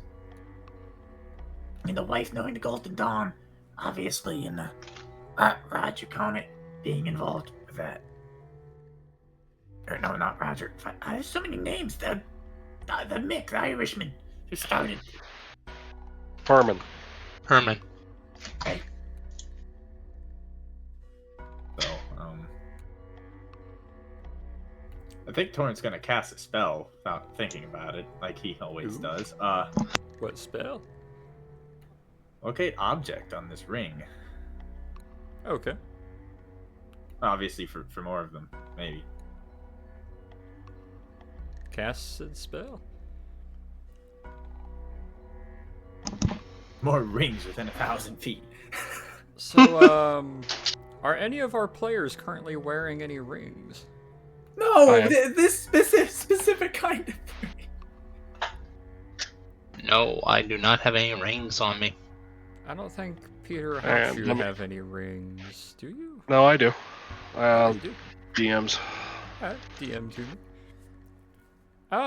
You kind of get hit with a sort of, for a couple moments while you're looking at this ring, you're hit with a little bit of a, like, sudden impact of almost like a fucked up heads-up display, like, kind of ghostly for a moment. Neighbors' houses, there seems to be a couple rings. In your hand seems to be a ring. In the neighboring casket seems to be a ring. There seems to be one on Peter somewhere. Possibly two, possibly more. There's a lot of rings nearby, unfortunately. And just as quickly as it comes to, it fades. Are there any in this area that wasn't on Peter, that wasn't in the other casket, that seems to be in an unconventional location? Perception. 15. Yes. In the office library that Peter was in for a while. Torrent's just gonna like hold his head, wince, shake it, and then like walk around the casket and just storm over into the office. Give me investigation. 18. As you kind of quickly glance over and look around, using this slightly flickering in and out, sort of ghostly, almost like when your eye gets kind of misted over or white over of sorts. You can kind of see a little bit of a outline of some shapes and some bluishness to it. And you see a little greenish yellow glint on top of the desk as you blink a couple times and then look over. And it seems as though there is a book laying on its side where the glint was coming from. Gonna go over and look at this book. You pick up the book and you see a little ring laying underneath it. It's an exact copy of this ring, but maybe a size or two smaller.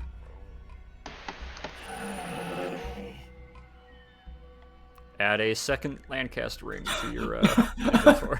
That's not an unconventional location. Damn it!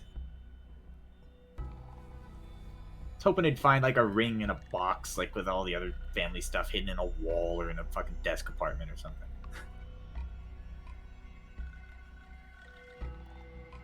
You know, for since you're investigating and looking for these kind of things, give me another perception roll at disadvantage.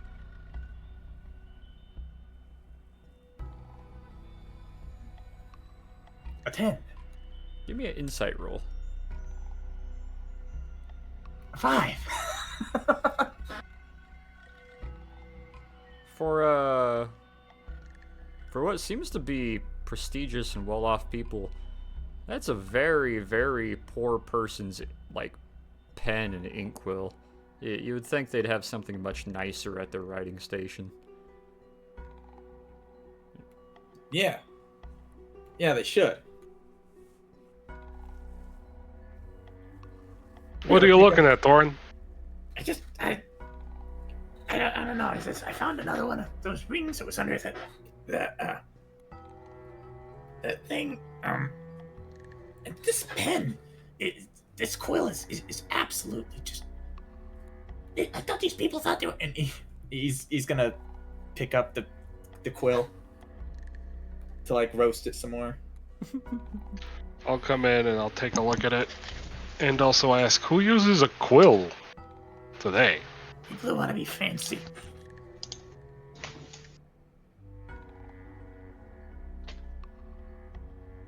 Anything special about this poor person's?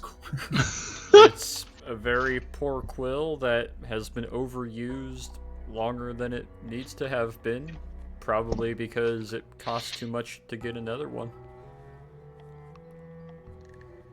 You know, who lives in a house like this?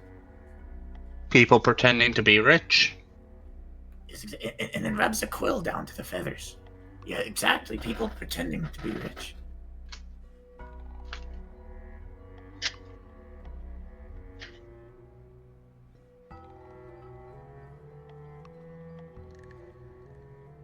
I'm at a loss. I don't know. I don't know where to go from here. Where do Americans usually keep their money? Banks. Surely they would have some cash in the house. I think their children probably used it all. And that's why they were selling their parents' eyeballs. Yeah. Maybe.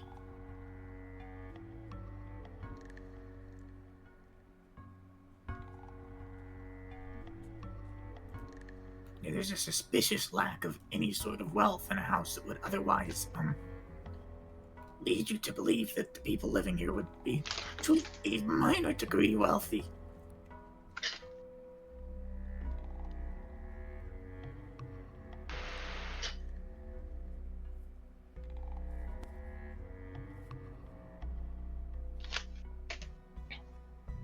He's just gonna start rifling frustratedly through desk drawers. You know, if it wasn't for all the evisceration and missing eyeballs, I would think that maybe they got into trouble with massive debts trying to keep up appearances, but... Torn, give me a disadvantaged investigation. A 10. all the other things adds a bit of a wrench into that. Give me una momento, por favor.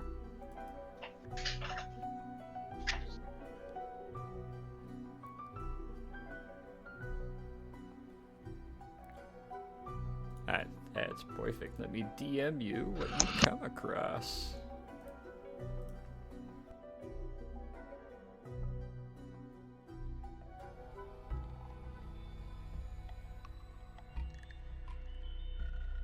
I love how whenever Torin can't figure something out, he just responds by starting to get angry.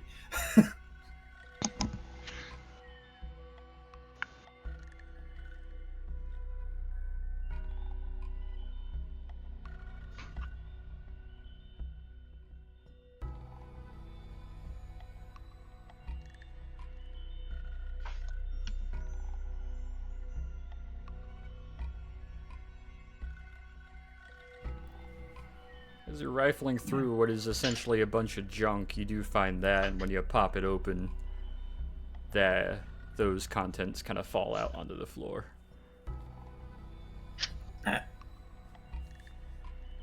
Torin's gonna gingerly pick him up. Okay. Find something else?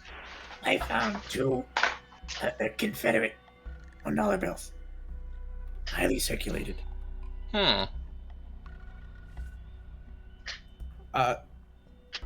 Investigation on this envelope. Does it look like it was probably full once, maybe? Or like traveled a lot, like worn, like... Yeah, give me investigation. I'm gonna head back to the library and see if I could find anything on Confederate states in there. A 10 again. There doesn't seem to be the wear and tear and evidence that this envelope is very old at all. It doesn't look like it held anything more than just those two bills inside it for the longest time.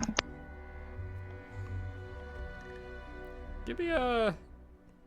Let's go with a... Yeah, let's try insight for you, Nikos. Insight? Alright. kind of raise your head to look around, and trying to see if there's any books that pertain to anything of that sort. And there's not really a rhyme or reason to the Order of the Chaos. There's nothing really laid out. However, let me DM you here. I'll bounce you a message of what you believe you kind of catch on to.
There you go.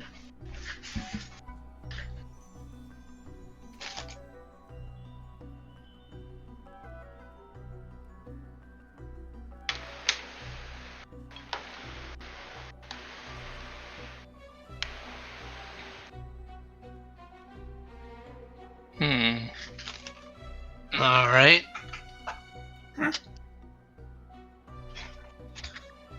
So there were, I'll come back to them. There were a couple missing books in the library, judging by like all the dust and everything. Lead to around 1800s U.S. history. Maybe like 5 or 6 are gone. Huh. So this house is missing valuables. In theory, if there ever were any, and books on 1800s America. Books that would have anything to do with the Confederate States in there. That's where they'd be. So we are not the first ones in this home. Most likely, after... No, it seems not.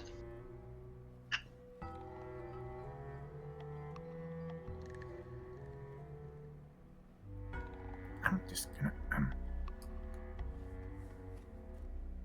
Go Gadget Spyglass, please work for me. Ooh. Alright. Where are you opening the spyglass and where are you looking to? This back left corner, and we're gonna watch across the foyer and where the coffins are set up. Alrighty. Yeah, give me... It works. Ooh, it's working, alright. Let me DM you what you see then. If you want to say it out loud, I presume Torin would, like, narrate. If you want me to, yeah.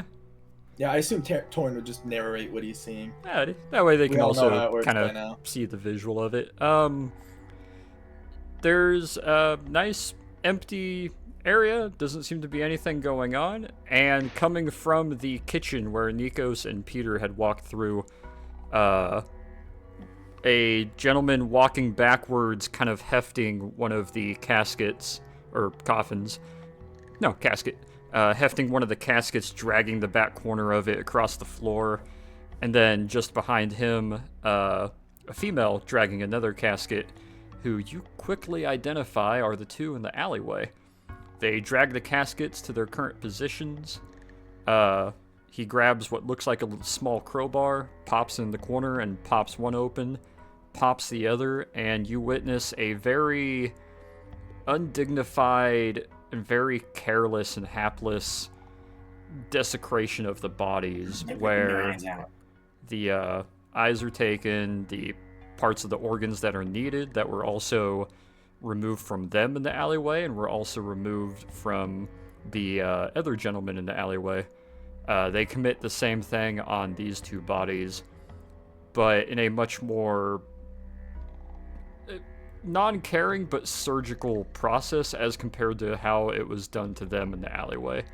Upon harvesting all those, they throw the 2 sets of eyeballs into a little baggie that already seems to have other stuff in it. Looks very similar to the one in the trunk that you found. And the 2 of them kind of look to each other, start wiping off their hands, and she's just kind of wiping some of the blood off her hands on a rag and stuffs it in her pocket. And the 2 of them walk out, leaving the scene as it is, slamming the door behind them and quickly walking down the path to, assumably, the car before your vision comes back to normal within the telescope. What's wrong with these people? They just gutted their dead parents like they were not their dead parents.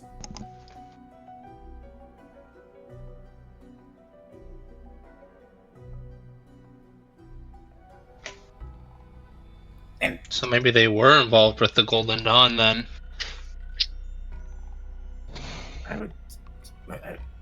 I feel we need to continue to track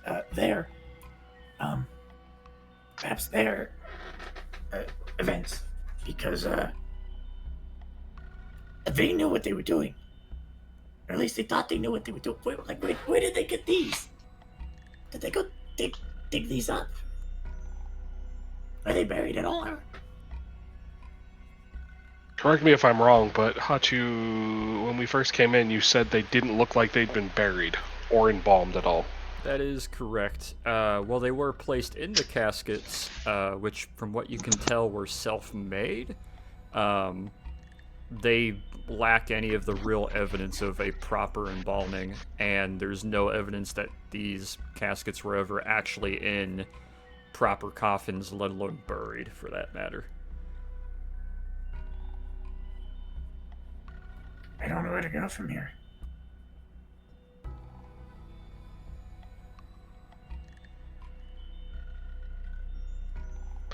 Whatever happens, I think we need to wait for the police to arrive, secure this, secure the bodies. We said a few hours.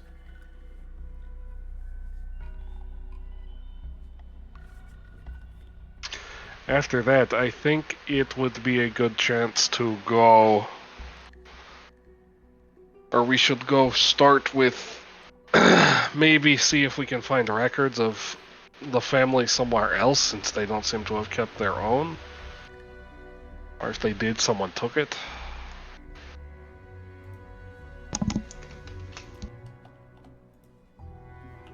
Torrance just, he's... Well, if they're fairly notable, I'm sure the local library might have something. Torrance gonna kind of just throw up his hands and walk out the front door.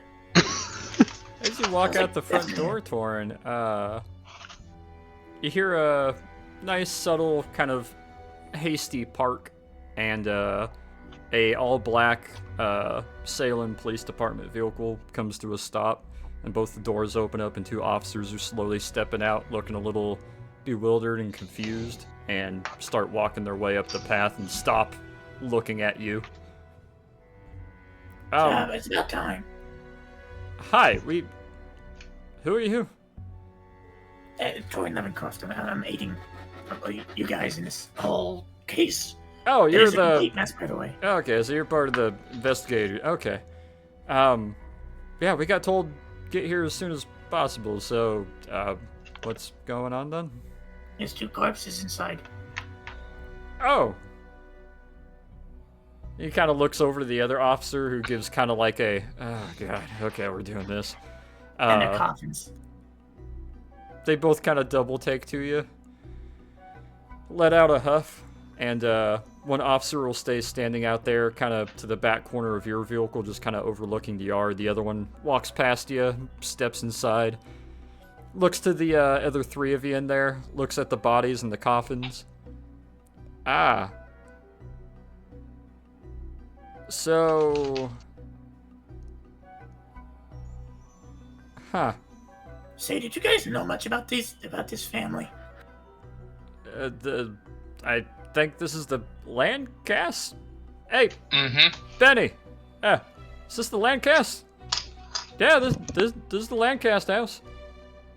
Yeah, this is the Landcasts. They kind of stayed to themselves. Nobody really spoke to them too much, but they've been here kind of since the beginning. Of course they did. What's that mean? I was wondering if you would know anything about them that would help. But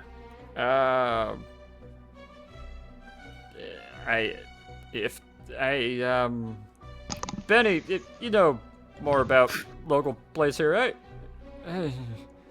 They kind of shrug and switch places. He walks back out there to start watching outwards, and the other officer walks over. He seems a little bit older, been a little more local with Salem. All right, so what do you need to know about him? I mean, what do you know about them? Marilyn and Jeffrey, a lot of people say they inherited the house after it burnt down, but there's a little bit of talk that they've been here for the longest time, but that always seemed kind of crazy to me. I don't know, if I had to take a gander, I'd say they're, at least, 80 years old? Or at least, I guess, were 80-ish years old. The general scuttlebutt is they just been here for a long time. The family, at least, has been involved in the founding of the town back in, 1670s or so. Never really stuck out, never really important, but one of those, one of the, how would you say it, the 5 supporting names to the kind of hero or the main person of the story of the town. They, if I remember correctly, I think they were kind of not abolitionists, that's not the right word for it. They were very much against the witch hunting history that we had. They were kind of outspoken names against it. I can't say so much about Evelyn and Jeffrey, but no, it was kind of unfortunate. I know it was in the news a little bit about when the house burnt down. Some people said it was purposeful or arson. Allegedly it was trying to collect on insurance or something. When did the house burn down?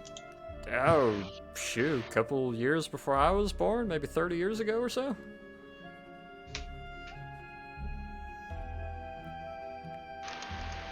I want to say, I don't know, 1904-ish or so, maybe 04, 05.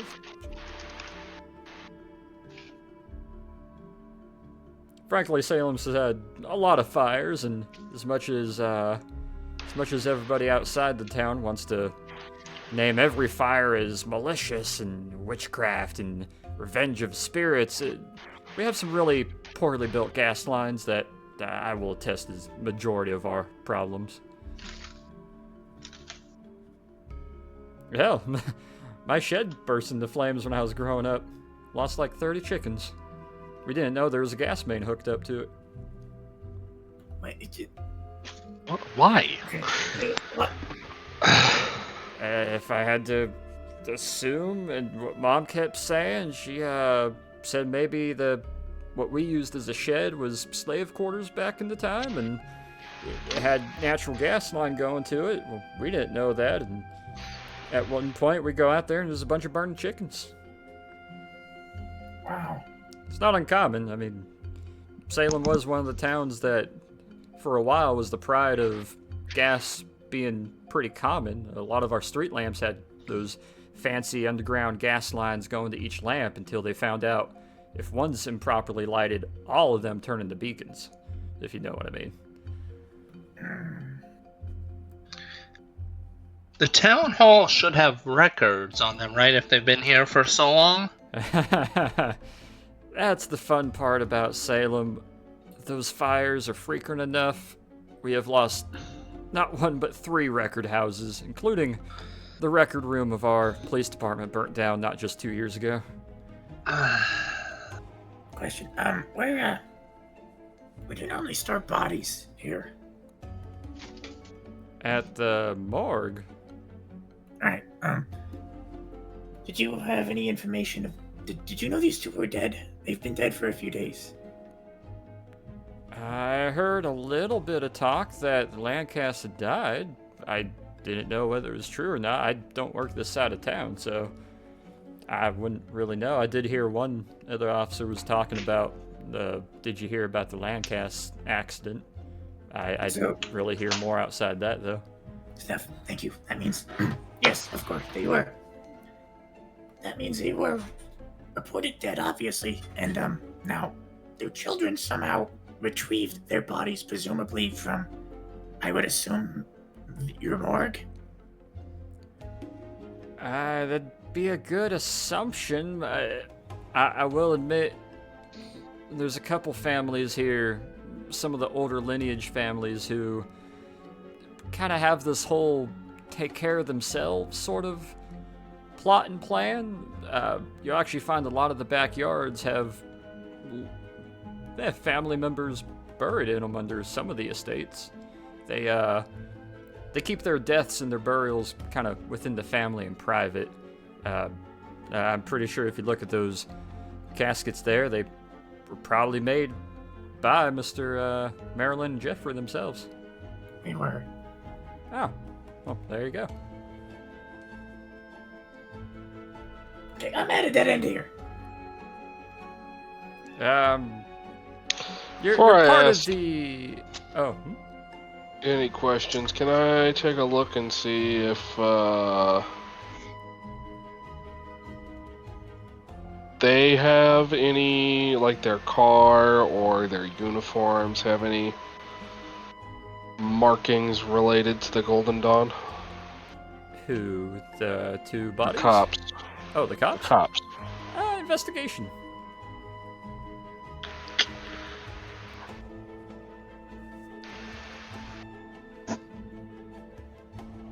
They are both wearing the heavy blue jackets, the kind of black helmet hats. They both got the crest on the front of the Salem PD. They have their billy club and black leather belts. No items or iconography or anything that would denounce them as anything other than Salem PD. No rings, no nothing. Not that you can see. He kind of tilts his head a little bit, looks over to Torn. I mean, if you're still investigating, you mentioned missing eyeballs? Yeah. If you need something else to look at, over on the beach just to the west, the body was found not but an hour ago. Eyeballs and some of his intestines missing. Of course. The beach. Yeah, just right down Main Street. Dumps out right outside the marketplace on the beach. Couple people in a nearby little fishing shack and outside a bar of sorts. We're kind of surprised to see him come walking out of the ocean, drop dead in the sand. If you want to hustle over, we can lock down this site. They are investigating and keeping some of the people there for questioning. Yeah, let's get over there. Sounds as good a place as any. Mm-hmm. Alright, we'll get this locked down and get some more officers here. I'm pretty sure proper investigators arriving will help a lot of them there on the beach.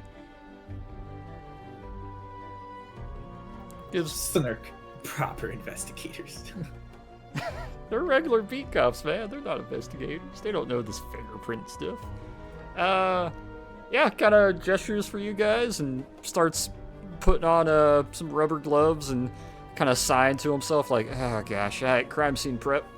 You guys are able to make your way back out, head out to the street, hop in your car, and allow me a quick minute. Go grab yourself some drinks, grab yourself a snack, use the bathroom real quick if you need. I believe that's Torin. Peter is returned. Yep. Nikos. Hachu, you with us? Hello. Alrighty. Let me Get the music turned up here just a little bit. And we will pan you guys on over to, after I check the timestamp, to 2051. You guys come pulling up in your car in the top left of the map as you step out and you see the scene of, where a couple cop cars seem to be cordoning off the area, a couple passerbys and average people are just kind of looking outwards at the beach. A couple people seem pretty distressed and kind of sad at the sight. And you can see kind of this down slope as it leads to the beach and into the ocean. There seems to be a kind of haphazardly blanket laid over the lump that is assumedly a body, and a almost kind of a Saving Private Ryan-esque, like, blood trail scene running down the sand. That hasn't happened yet. Yeah. Right time, right place, I guess. All for the tourists to see. It's a bit of a concern that he's looking off now that we're here. Yeah, that's...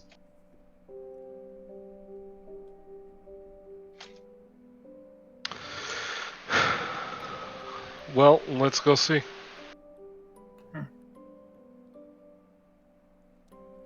Excuse me, say, pardon me.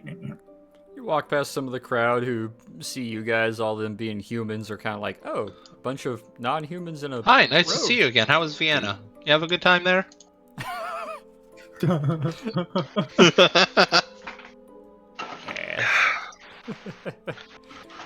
As you guys walk down, one of the Lovely. officers... You're making good use of these. Yeah, I'm getting my time out with them. They're useful. One of the officers steps definitely. forward and looks to you. Can I help you all? Are they investigators? Oh. Yeah, definitely. Look it. Down the beach, kind of hard to miss. Thanks.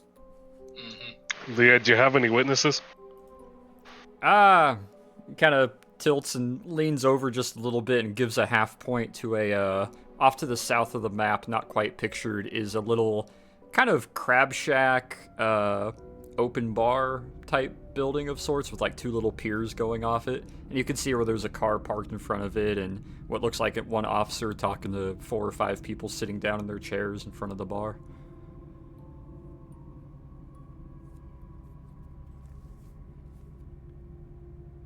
Yeah, it'd be, apparently they were a witness to him walking on the beach, but we haven't really seen too much else.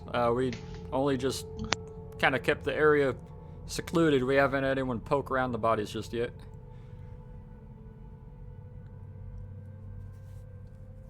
Hey, you, what happened? Yeah, I was just told to watch the body. I don't know, dude died on the beach. Guy died. He's missing parts that shouldn't be missing. Eyeball, hips, what was that supposed to How be? many eyeballs? Let's see what we're dealing with. You said he's missing. Arkham, why you do this? I'm gonna switch back to the regular investigative music. There we go. You said he's missing an eyeball, or both. Both eyeballs. Anyone search the body? Not yet. We just put a tarp over him to keep him from bleeding as quickly. It's not how tarps work. You want seagulls pecking at him? That's why you're here. Precisely How why I fucked put up the is he? blanket. Give me investigation.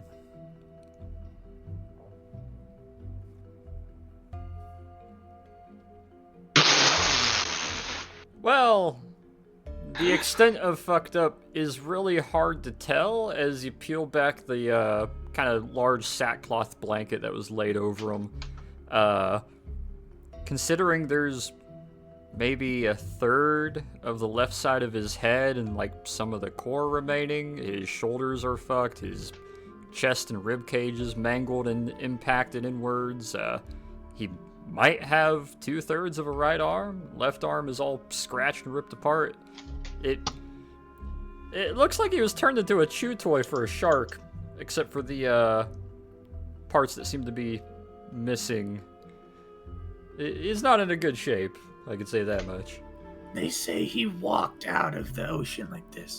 That's the word. They screamed and were surprised. He shambled his way out of the water from the rocks and then just collapsed here, and they called us. Is there any magic on him? Roll me Arcana.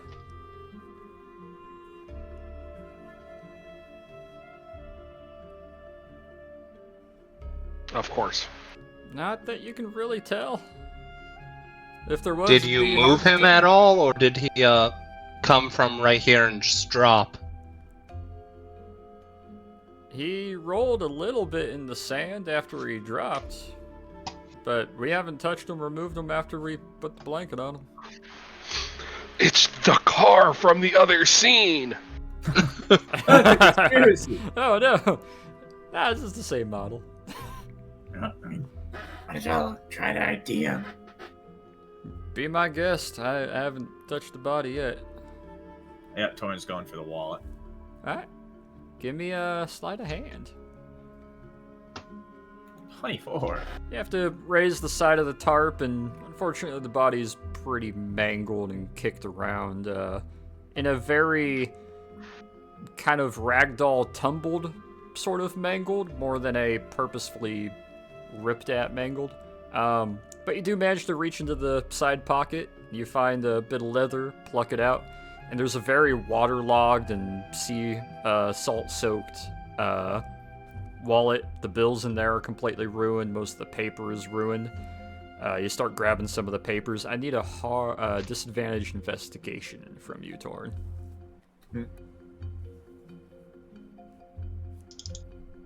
17. Hey!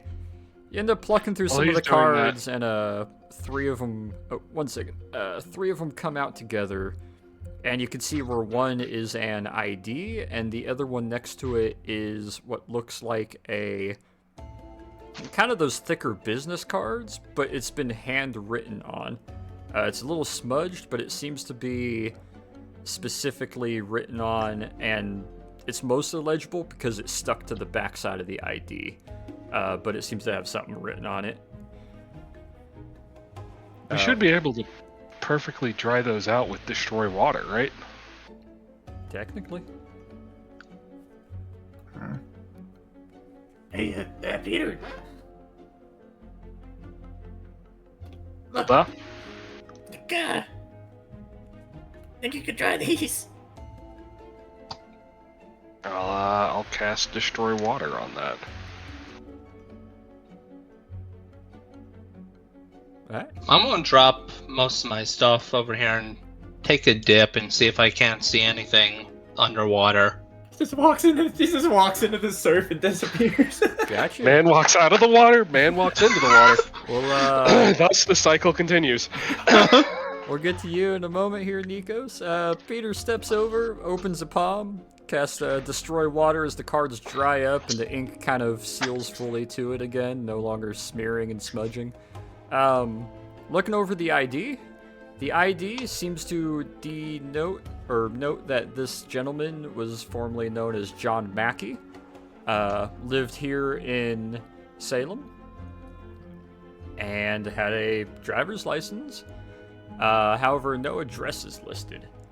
However, the card on the back of it, it's a business card in size and shape and density, but it seems like it was pen written on there in ink that would kind of easier come off, or it seems like it was intended to be wiped, almost like a business card that was meant to work like a whiteboard, for lack of better words, or a chalkboard.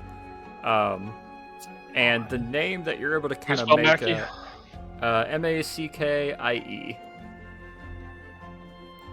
The card attached to the back of it, the two of you looking at the card, give me perception. Hey. beckon.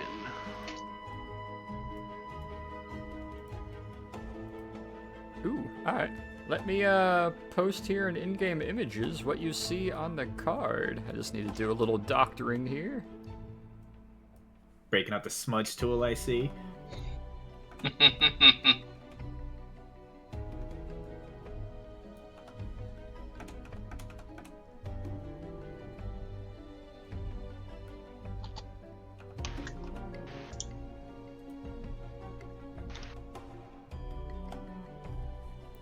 There we go.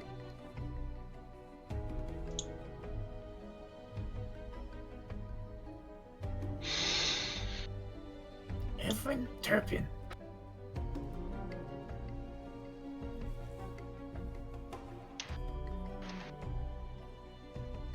God, I love Obsidian. Torin, I'm going to send you a quick note of what you see, barely legible, on the corner. Oh.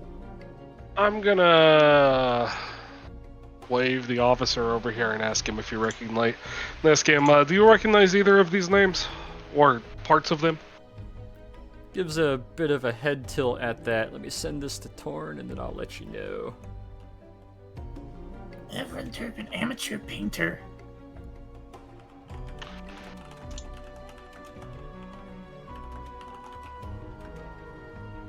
Mystic. Artist. The officer gives a bit of a head tilt and kind of nods once, thinking to himself. I can't say the name rings a bit. Turnpin.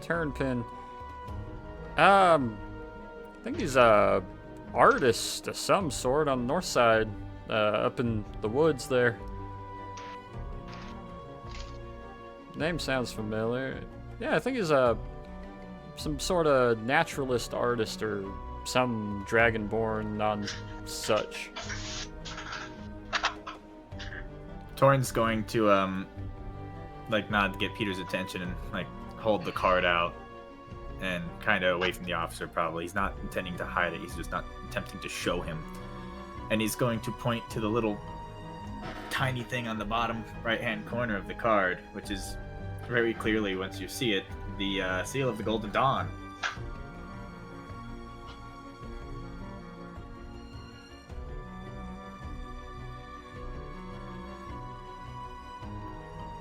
As Torrin shows that to Peter, we'll pan over to Ocean Man, just walking into the ocean. I'm telling them I'm going. I know. Ocean Man, take me by the hand, lead me to the land. Ocean Man. I'm gonna see if there's anything under the water. Yeah, you to look at. Walk forward, the waves kind of crash against you and just parry off to the side as you go underneath, kind of looking down as you're walking. Don't worry, he does that. Give me investigation, Nikos. Will do. You know, he walked home from the Titanic. He Oh. Huh. Nikos. Yes, he actually did that. Favorite bit of lore about Nikos. Nikos lore is just... yeah, you're looking around at the bottom. You can see where some of the blood, once it hits the water as it's very gently going up onto the sand, is dissipating about. But there's no... the only real bit that you can see is what might be a slight dip where the body, maybe under the surf, landed on the sand and started clawing its way up until eventually emerging. But it's kind of hard to tell with the waves constantly smoothing out the sand. But yeah, as far as you can tell, nothing else under the water. Nothing showing up. All right.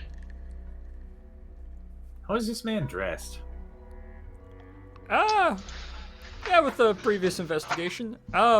He's wearing those heavy, thick, kind of almost rubberized, Galoshes. kind of like galoshes, and then, what's the nearly full body coveralls that, like, crab fishermen wear?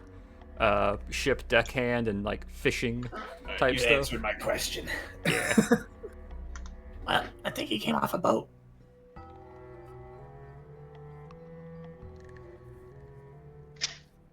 That would make sense. I didn't see much underneath the water. So where's the boat? Great question. Looks out towards the ocean suspiciously. Yeah, same. The ocean while I'm- is made of ocean. There's no boats currently on the horizon. This man didn't just fall out of a rowboat. I mean, he'd be part of a fishing crew, right? I'm gonna look up at the sky for an airboat plane thing. Give me That's just a fucking investigation. boat fucking 50 feet in the air.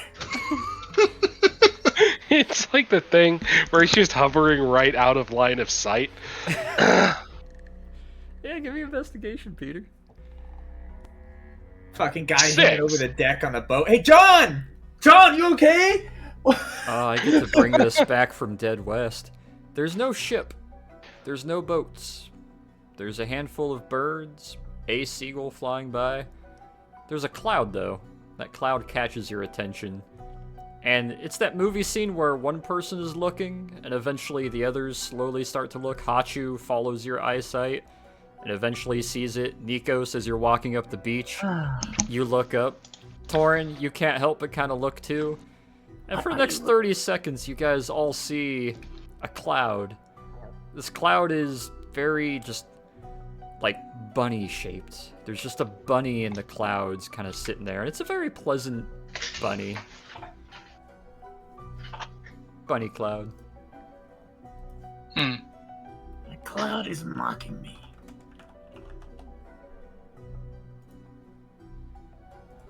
Peter, get rid of it. Hang on, let me go to in-game images. I found it. I get to bring it back. The bunny cloud. Cast destroy water on it. Get rid of that damn cloud. It's further than 60 feet away.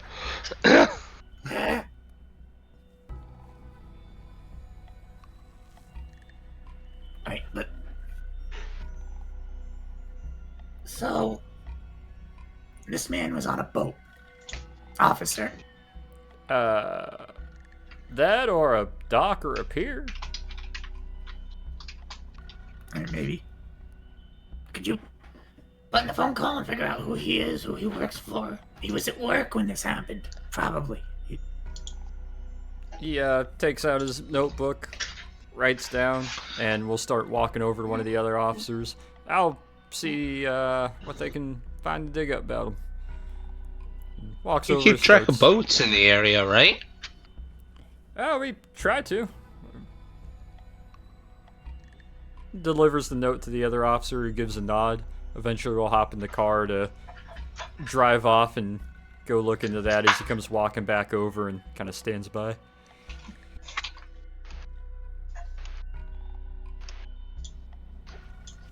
Well, in that case,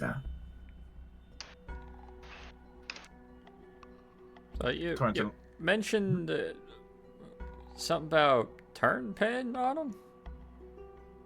about what? The card, the painter. Oh, yeah. It's just a business card. Oh. Anything else on him? Any other cards? His name is John Mackey. Well, clearly I just delivered his name to a partner to go look up at the station. No, I mean, I'm not from here. Clearly. Missing his eyeballs. Oh. Is this part of that, what is it, the bloodlettings going on in Boston? Probably. I don't necessarily know why they're calling it bloodletting. This, if his blood was let for a purpose, it wouldn't be all over the ground. He wouldn't be mingled. Is Probably he missing 'cause the hip they- flesh too? They don't call it the evisceration murders. That's a Yeah. $5 word right there. What was your question, Peter? Is his hip flesh missing too? It is indeed.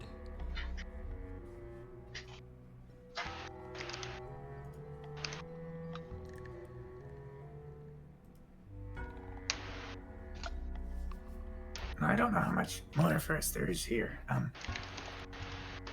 If he just walked out of the surf, then the next tie to him is going to be where he came from before he wound up in the water. Likely. The couple witnesses that saw him walk up and reported are in the little crab shack bar over there if you want to talk to them. But, I don't know, maybe going to his place of residence? Is his residence on the paper or on his ID?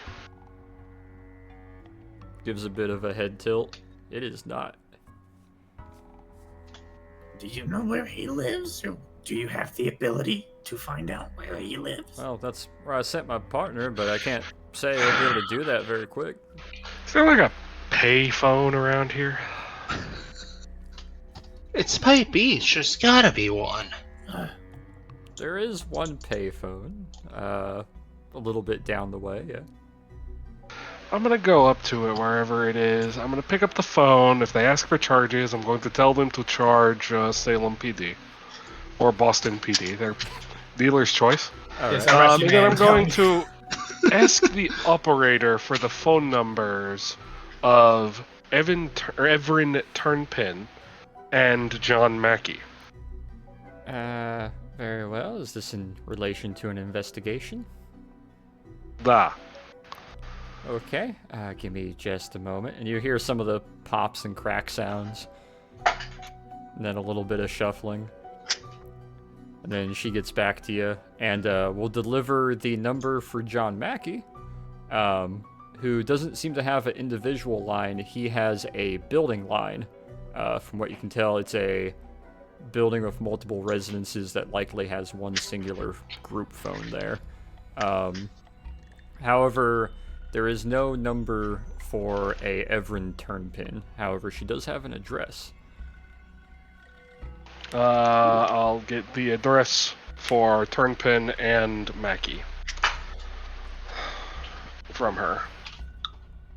Mackey's address is a 4-digit street of Salem town, and is the living workers' quarters for the large shipping and receiving of fishing produce just to the north of the coast. Fishing produce. Fishing produce. Fish product. I'm sorry. Fish product. Come on, man. I yeah. came up with- Like I came up with a seaweed. number. You gotta come up with a number for the 1, street. 2, Salem. 3, 4 Salem Coast Street. 1, 2, 3, 4. Stop fucking asking Avenue. Salem fish produce plant. As far as Everin Turnpin, his address is quite simply 1 Forest Lane. They had to give him an address. Funnily enough, that was actually very common for a lot of those, like, hey, it's a singular dirt road going up to a Yeah. singular house. Oh my god. We're gonna name it 1 Dirt Road Lane. Okay. So, when I lived in North Carolina, I grew up in a development that had been a large plantation back in like the 1700s. It was all on one street that was named after the guy who owned the plantation originally, like the family that owned the plantation. And all the houses on it were built by people who were descended from the plantation family. So all of the houses on the street were numbered in the order they were built. Oh no. Oh, no. That's fun. Oh yes, they weren't built in order, were they? No, not even close. Oh, I bet the mailman hated that route. Oh yeah, we got to know the neighbors real well because everyone was getting everyone else's mail because apparently mailmen don't actually check the number. They go down the street and they're like, "All right, this end has the low number on it." Oh my god. So while Peter's doing that, Torrin's kind of just gonna barge his way into the crab shack and be like, Who saw the dead guy walk out of the water? Alright, give me one moment. Let me pull up the crab shack here then. Oh, it's actually a set. I thought there was just. Oh. Yeah, no, there's a set. I can prepare. What's the name of the crab shack? You gotta give us the most northeastern Stan's seafood Crab. Run by place a name guy for named it. Joseph. No, Joseph's Crab Shack. It's Stan's Crabs. Dance crabs. Here you go, Tor. Well, he's Dan. He has crabs. It's pretty self-explanatory. Oh, interesting people here. Got a mixture of people sitting by who kind of look over and see a little kobold come stepping up. Some of them are eating clams and like fried oysters. Some of them are just enjoying a little drink. They don't seem too put off, but they are kind of like, it wasn't. Kind of got those looks of like, our evenings were a little bit ruined. So, who's on? And who are you? I'm investigating. I'm working with the BD. A kobold. Yep. Huh. Oh. What alright. the fuck is this? Holy shit. Yeah, Big I and was gonna say, spindly. do not trust Sorry, you're a gonna have to word censor he that. says. Big and spindly. Timestamp. Timestamp, big and spindly. No, no. because what I said when I saw that. Yeah. Alright, timestamp. That was one heck of a mustache to get. Especially compared to all of the one Prime Minister of Austria-Hungary that we've been seeing. He was cloned. Yeah, the old lady and old man there kind of look over to you. The two other gentlemen kind of sitting by, looking like they're off work. Kind of just lean back a little. The old man, though, with the mustache looks over. What all do you need to know, then? Did he say anything? He said, as he choked on water and fell onto the sand. Yes. Great, thanks. I appreciate it. No Tor's problem. gonna go over and order a crab bowl. The lady behind kind of looks to you, leans over the bar. Can I get something for you, big man? Yeah, you're at. Yeah, your crab bowl, please. Alright. She'll go back and after a few moments sets a nice kind of setting plate with a bowl on top of it. It's got two little like dipping globs next to it of what looks like horseradish and then some other kind of like cocktail mix. And it's got 2 or 3 crab legs, a little bit of lobster, some shrimp. It's all kind of like in a big bowl that you can get. Tor's just gonna sit there and eat it, because presumably the rest of the party's going to amble over, because I didn't realize this was a set piece. So Tor just calls off the investigation to eat for a while. We'll pan back over to the beach. Did he say anything? Oh, great, thanks. Very helpful. Ooh, food. We'll put Torn down at the bottom there as he shambled on over to the crab shack. What are you guys still doing while looking at the body? Well, I'm still on the phone, so. Yeah, while you're still on the phone, you get the address. It's 1 Forest Lane, Salem. Yep. Hachi's guarding the hubcaps.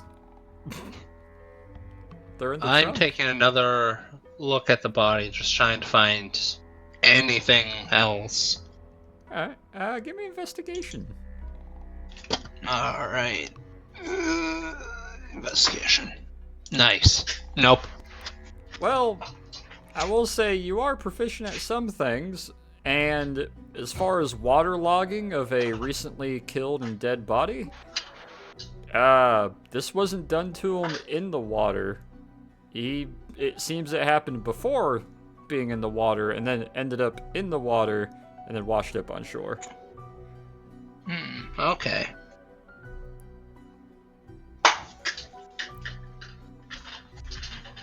But that's about all you discern, really. Hachu, are you poking or doing anything? Casting anything by chance?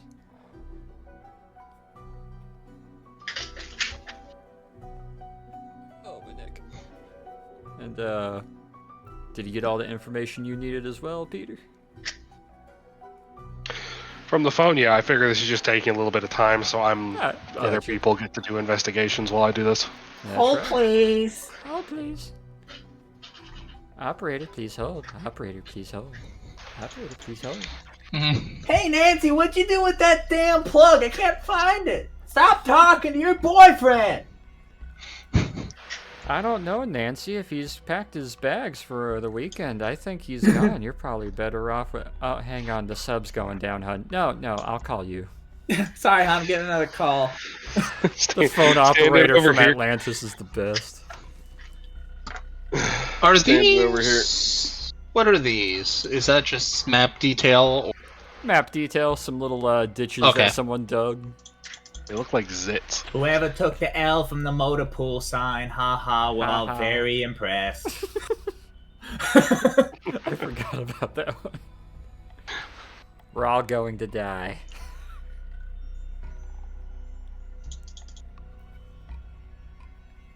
Yeah, as far as beach going, there's no Alright. other people really on the beach. Doesn't seem like it was the biggest beach visitation day. Well, that's for the best, I suppose, with the corpse and all. Yeah, it's probably cloudy out and like kind of sucks. Like the sun feels cold for some reason. Yeah. It's starting to turn into fall, so it's one of those fall, fall days. Like, it's starting to turn into fall, right? I'm not schizo. You're not. You're right. Yeah, It's so third quarter of 36. So the sun's warm, but it's the only warm thing about this beach. Pretty much. It's kind of got that grayish tinge to it. It's not that bad. So anything else? Because you're from Chicago. Yeah. Everything's fine in Chicago. Well, also, I'm cold resistant. Oh yeah, good point. Anything else from the three of you before you saunter your way on over to Torn, who has disappeared at the crab shack? No, I think I'm good. Anything else, Peter, last minute before you saunter over?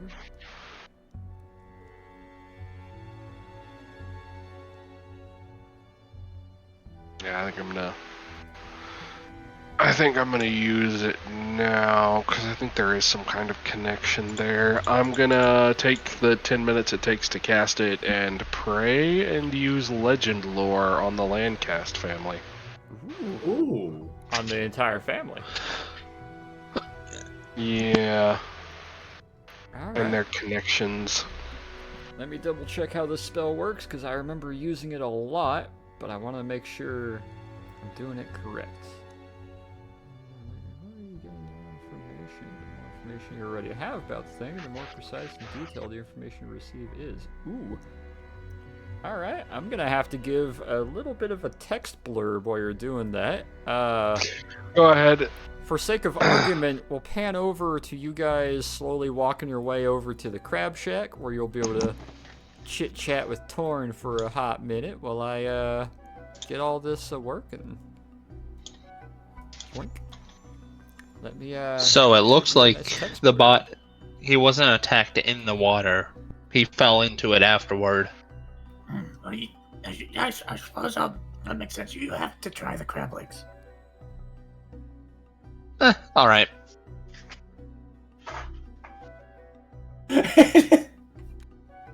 Take one. Oh, what? No, that's it, ma'am. What? Another one for him, please. Alright. She'll kind of Come on, lean Nikos. down, grabs a little crab, shrimp, and a lobster bowl, sets it out in front of you with some dip and sauces. You haven't eaten all day. Thank you.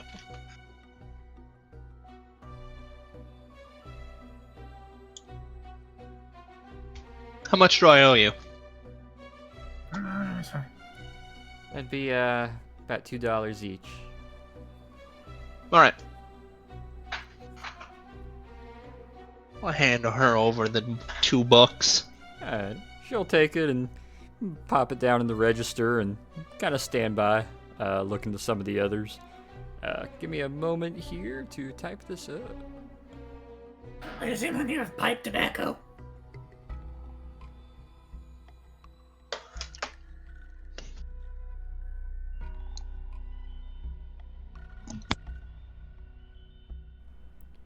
No one really seems to chime up. They're just kind of enjoying their food. None of them seem like smokers.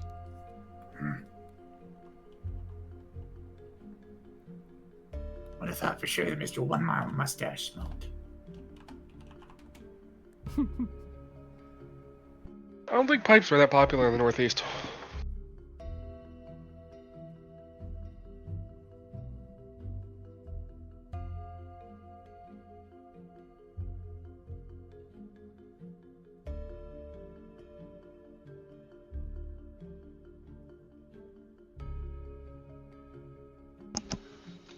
You see, he actually smokes opium. That's normally like a long Fu Manchu just having a really weird day. Bad mustache day. It's just fucking. He slept on it wrong, and now it's standing out at the side. That's why he.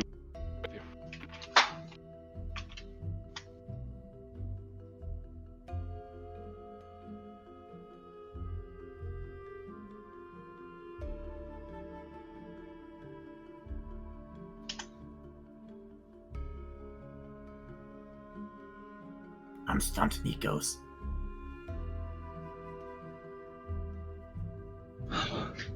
Well, hopefully the police can find information about what boat he came from. And that can land us somewhere. But with those kinds of wounds, he wouldn't have survived very long at all in the water. Minutes. Yeah, I know. That's... So if he came off a boat or a dock, he would have had to get there very, very quickly. Someone should have seen the boat.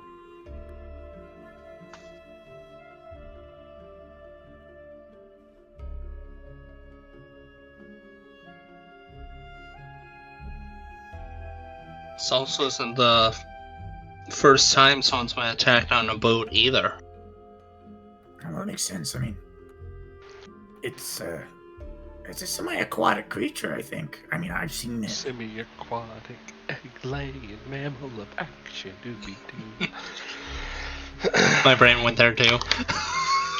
So this lady to my left is wearing green lipstick, and it's very concerning. I think it's impolite to mention it.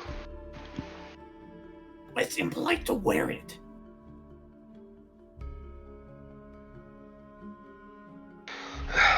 Found his address. It traces back to the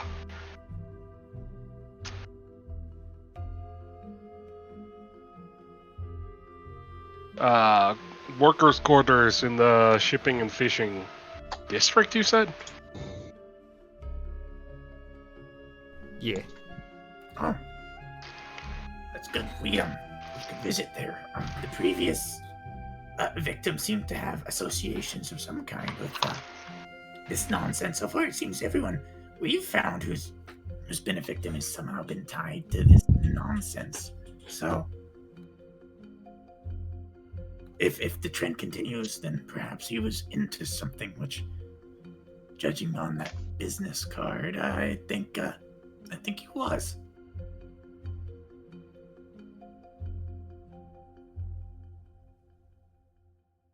We're gonna have to see that naturalist for sure. He's our first link to them. To the, Was it back to a specific company there? Or just a general worker's place? For him, it was a general, it was the company's address, but the company also had on-site living quarters for their workers, it seemed. So it's likely the residential block of the, like, warehouse area. But it's a specific company. It's not like... Yeah, it's a specific company. I'm gonna turn to these guys who are standing here or sitting here eating and, can't believe the police are not doing a better job of interviewing them at all. Ask them, does anyone know anything about insert company here? Give me just a moment. Let me finish typing this out, because this is information that I don't have readily copy-pastable. And I want to make sure I don't give too much more than the spell actually will give.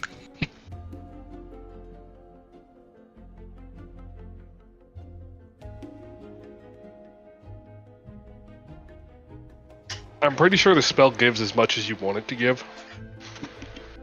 Pretty much, yeah, that's what I'm trying to get here. Yeah, it seems to have those rules written in. It says the DM gives you what he wants to, and if you use the spell at a really inconvenient time for the DM, he's not going to give you certain pieces.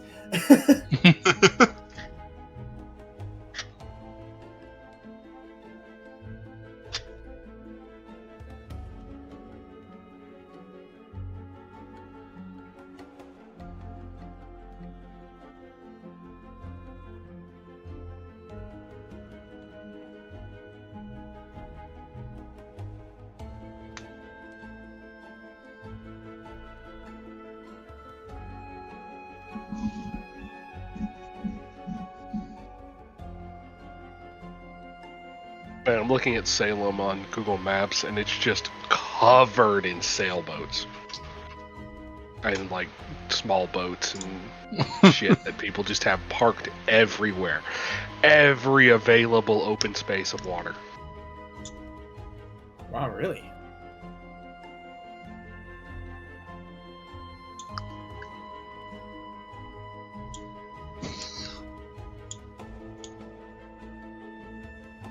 Yeah, you aren't kidding.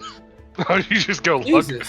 Yeah. Yeah, I did the same thing. 1, 2, 3, 4, 5, 6, 7, 8, 9. Oh, it's not just that sound. All of those sounds are filled with them.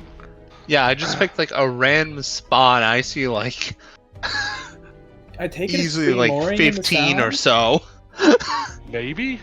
Like, there doesn't even seem to be a channel. Like, maybe there is a channel, like a waterway where you travel. No, I don't think there is a channel. I think it's just people like, alright, I'm parked here now. I wonder Maybe there's some kind of local etiquette about it, but... I wonder how many fucking accidents they have where some dude accidentally bumps another dude's sailboat. Oh, I'm sure it happens all the time. There's your blurb, and yeah, we can pan back over to you guys eating some crab and lobster and chomping on some shrimp. Who is it you said you were going to be looking to?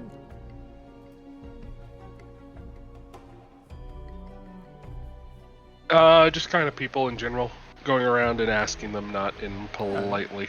Give me a charisma roll. Not impolitely. As the legend lore slowly trickles into the back of your head, give me a charisma as you kind of ask them in general. They're not too open to you too quickly, but the general information you get is it's one of a handful of the like large masses of fish and fish products shipping and receiving that goes up and down the coast. Not too much fishing is done from there, more so other fishing companies dump the fish to them, who then haul it in mass with a lot of haste to other large ports and cities that also need it. And they have a lot of living quarters on site because a lot of the guys are doing like 12 on 8 off for days at a time, so it's easier to just sleep there on site. I'd assume they also have like a lot of basically migratory workers who come here for the fishing season and leave when it's over. Sort of. A lot of them are coming from further north up the coast, where there's maybe not as much shipping. A lot of people from Maine, maybe Rhode Island, maybe parts of Pennsylvania. Yeah.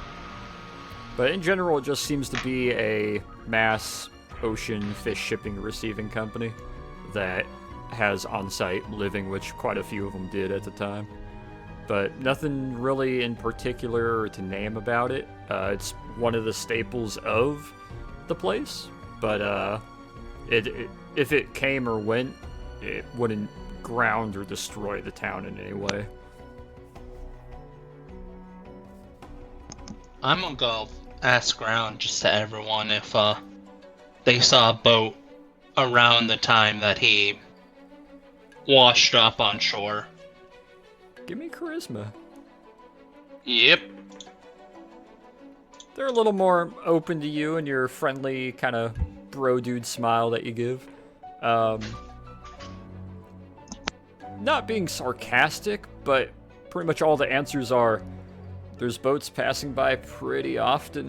None of them looked out of the ordinary.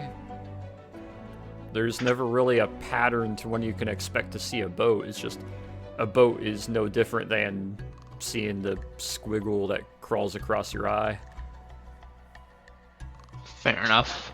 All right. But they're not really able to give any additional information outside that. Torn's gonna go.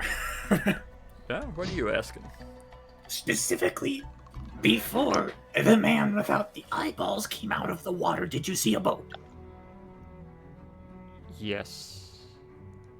There I we saw go. 3, in fact. Do you happen to remember any details about them? 2 of them were sailboats. 1 was a steamboat. And they were pretty far at sea, going wide around us. What kind of steamboat? Single stack, maybe a 30-footer. Fishing?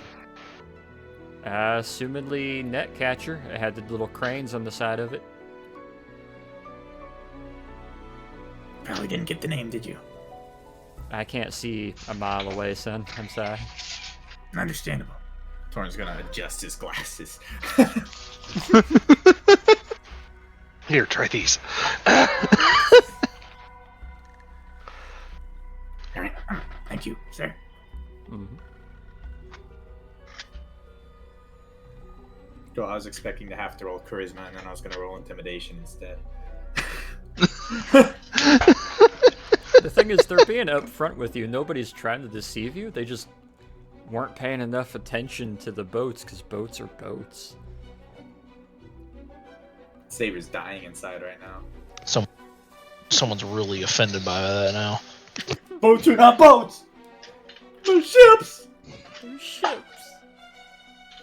Could go either way. It's not just a ship. It's a boat. It's a boat. There are definitions here, I'll have you know.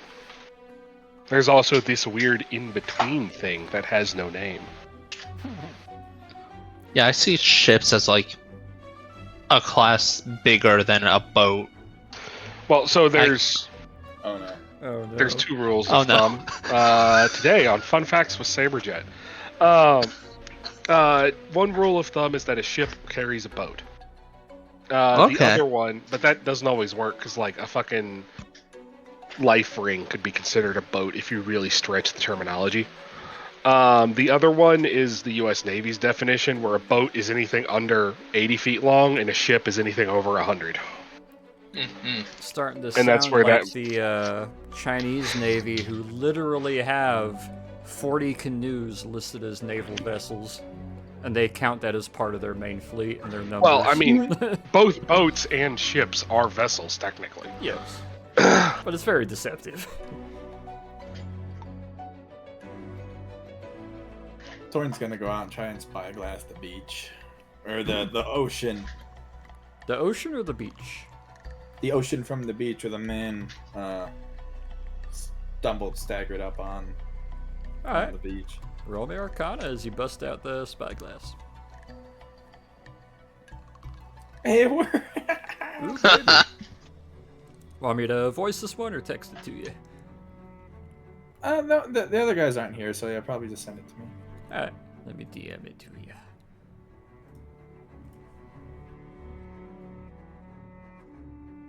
My boy here is task oriented. He just gets an idea and then goes and does it without consulting.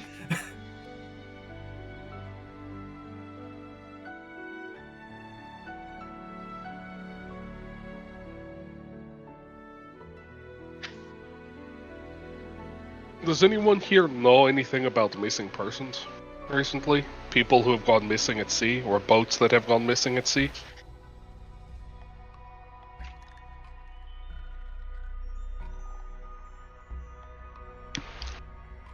I don't really get any straightforward answer or knowledge. It seems like the Crab Shack people are Crab Shack goers. They enjoy sitting on the beach, eating food, drinking. Majority of them here seem to be retired or on the edge of retirement and just kind of not really keeping up with local press and news. Roll me charisma, and we'll see if one of them does open up to you. No, about no, no! something. Don't you give me that. Retired people absolutely love local news. Give me a charisma. We'll see if Mustache opens up to you. He does. As you're talking to him and asking him, he does divulge that, yeah, we've been hearing a little bit about Boston going a little crazy. A lot of people being found killed and murdered, and supposedly there's been a couple murders up here, and all of them seem to be focusing on eyeballs or something.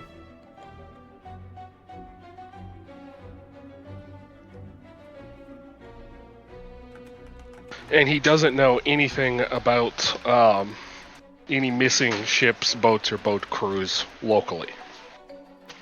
Actually, there's been one of the longer periods of a lack of boating accidents or deaths or injuries or fatalities for the last couple weeks. The seas have actually been pretty nice.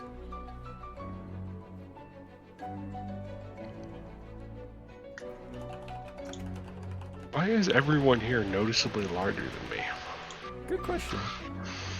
I don't know. I've been skilled at the size of a small car, so tell me. Hachu using old Hachu using a Beetle as a mobility scooter at Walmart. Like 1970. I'm here for my damn food.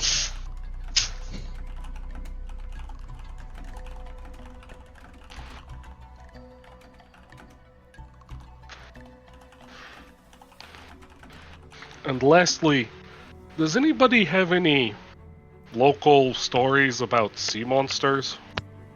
Kraken or Sea monsters. Loch Ness monster type things? It's been a fair minute, but there was talk of some odd. Funny you say Kraken. I wouldn't say it was a Kraken. There was definitely well, he was a drunkard, so obviously you don't pay it too much mind, but there was a little paddle boat that was attacked by a big old tendril one time, and he claims the tendril was cut off in the paddles. But obviously he never had proof to show the tendril. He just said that the tendril got cut off, and it was a little bit of a fiasco for a little while. He got some of his fame, but nothing ever really came of it. Yeah, I'm sure if you ask any fisherman or boating person that's been on the sea more than a month, they'll have some sort of fantastical, big, great sea creature story.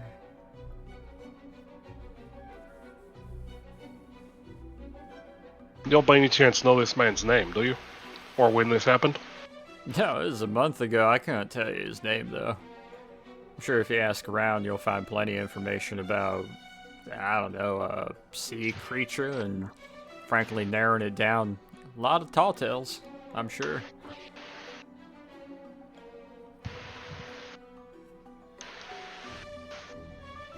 Thank you. I'll, after talking to him, I'll flag down the server and pay for his meal while trying to figure out where Torin went. Kind of nod to that, give a little bit of a smile, minus $2 from your monies, and then, give me a perception to figure out where Torin went.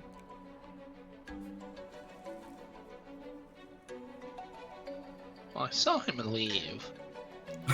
You don't see him. He unironically kind of blends with the sand because you can't see the top of his head over the side of the rails. I'll take a look too. You're both looking outwards. Not much better. You lost your son. You were supposed to be watching him. He'll turn up eventually. On that note, DM, Torn is going behind the rock. Ah, okay. Yeah, you guys don't see Torn because you're looking within the immediate, 10 to 20 yards, just to save you guys from transitioning the map back and forth multiple times. Yeah, you, walk out there past the body, one of the officers standing by, you, walk over to the, specific rock you saw. I need a dex save from you first. Oh, great. 17. Despite your face being the height of the waves as they hit you in the face a little bit as you have to stagger your way through the water out there to the rock, you're able to kind of grab up to it and scale up the side of it just a little bit, and you're able to look within that area. There's about 5 rocks that look like they were maybe one larger rock that long ago broke apart and are now just 5 rocks getting bashed by the water every so often. It's not violent enough to, like, thrash you around inside it, but if you're not paying attention, you can bonk your head pretty easily. Although, what specifically are you looking for within that little area? Signs of something, maybe a dropped possession, or... Give me investigation. Hey! You look around there. The only thing you really do see with that 21 is there's fresh barnacles, long dead clams, a handful of sea life that is kind of built up on the rock face to make it really rough in the direction of the ocean where the water is constantly hitting it. It's kind of hard to tell, but there does seem to be one about half square foot chunk of the rock face facing the ocean that, if you didn't know better, looks like something grabbed and drug against it, breaking off some of the barnacles and sea life and the green on it, almost like a hand grabbed it and drug down it before sliding off to the side. Almost like if you're going down a river and you're trying to grab on the rock faces to, like, stop falling down the river further. No, that's it. He's probably... this is a nice rock. It's a nice rock. Here for a bit. Bad. Sit up on top of the rock for a while. Clears mind. Give me a perception check, the 2 or 3 of you at the crab shack. That'd be Nikos, Peter, and Hachu. 10, 15? That's a deception. That is deception. Perception. I saw deception part, didn't I?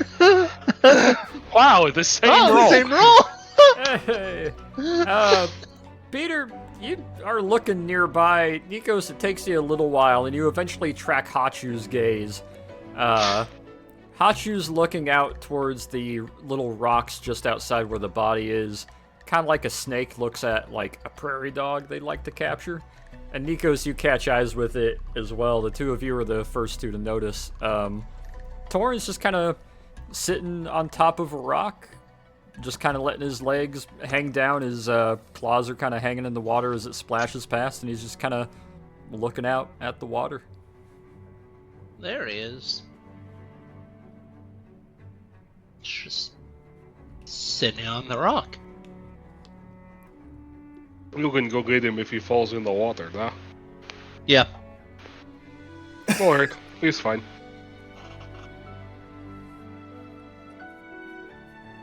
He can swim, you know.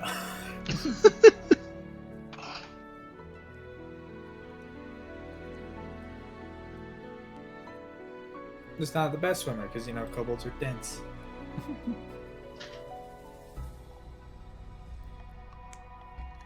I'm gonna roll a dice here. Ah, okay. Yeah, it's a 19. Would your skills pop the water wings? Probably. Oh no. It'd be like a when a chameleon or a like iguana swims in the water, just torn, like swaying side to side, just iguana swimming, just. The kind of ginger lady sitting there eating kind of looks over towards the 3 of you. You're asking an awful lot of questions. You're investigating, I'm assuming, the murder? Mm-hmm.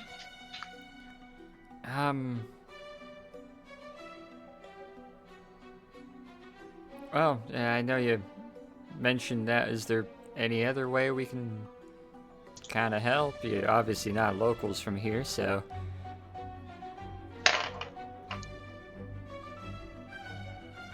there's anything you need to know, I can try to help. You only asked, like, the old guy about some stories, right? I overheard a little bit of it. I mean, he's not lying. Any of it can tell you there's plenty of sea stories, but any of them being true, it'd be kind of hard to find.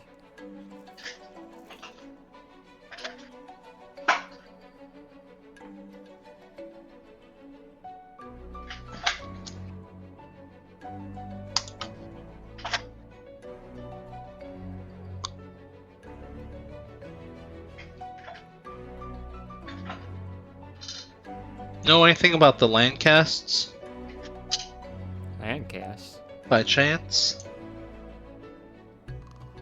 She kind of squints for a little bit. They've been here for a fair while. They were some of the supporters of the Founding of Salem. I think they were one of the families of the Chief Founding, but that's about all I could really tell you. They kind of kept to themselves. They haven't really been out and open too much. I think they came from Canada, or at least are mostly from Canada.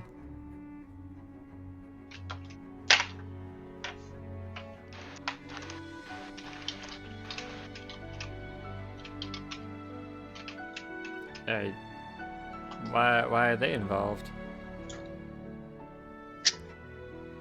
Don't worry about it. Okay. Well, now I'm gonna worry about it a little bit.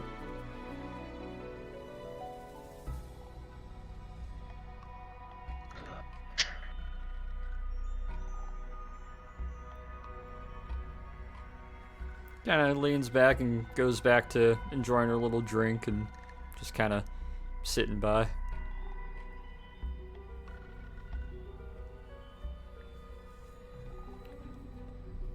Anything else you guys would like to ask, or anyone you want to approach?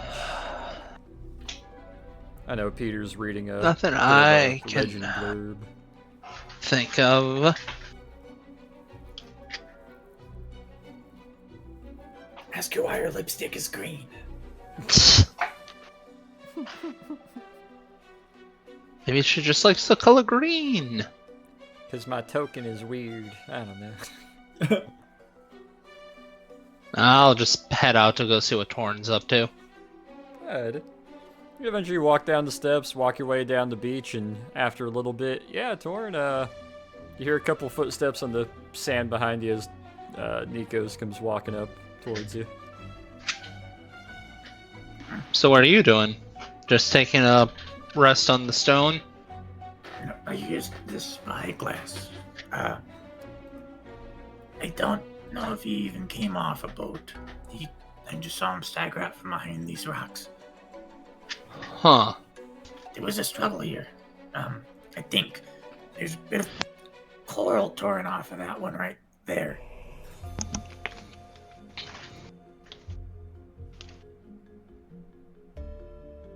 And you said, whoever's doing this, or at least what you saw in the spyglass, had coral on it also, right?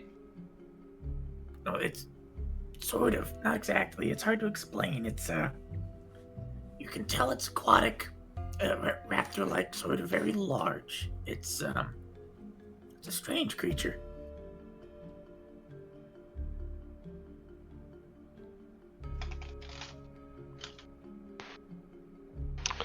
I'll come. I'm assuming Nikos pointed out where Torin is, so I'll come Yeah. up. Alright. Let me pan you guys back over to the beach then.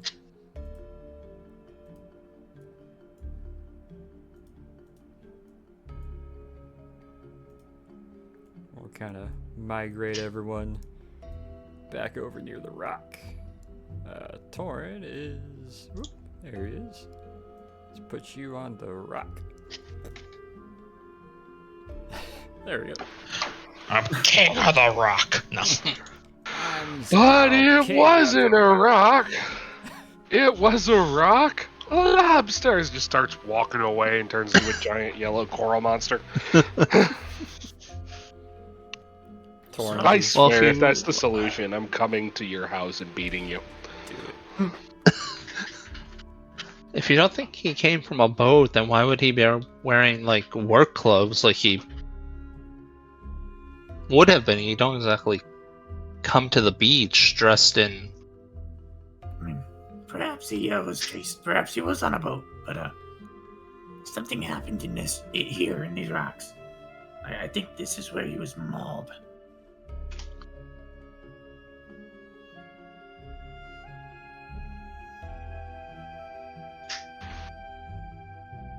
Do I sense any traces of magic around? Roll me Same. Arcana. But roll me with advantage, Let's Nikos. go! Oh, never mind. Let's go! Damn, Nikos. Alright. Yeah, 9. Peter. Let me DM you, Nikos. Yeah.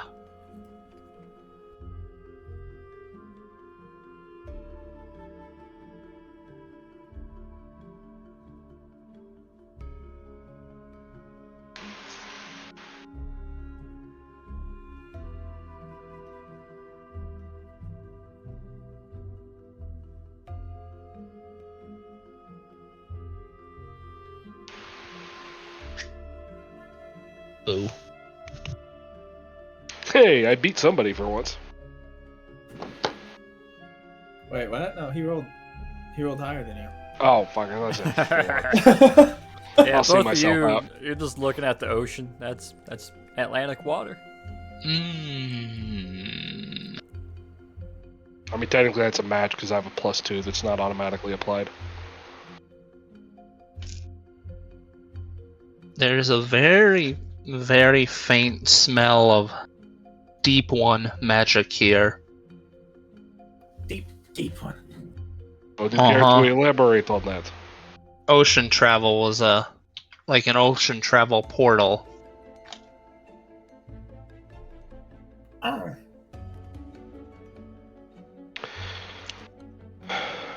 Do you Oh, think dear. this has to do with Typhon? Maybe.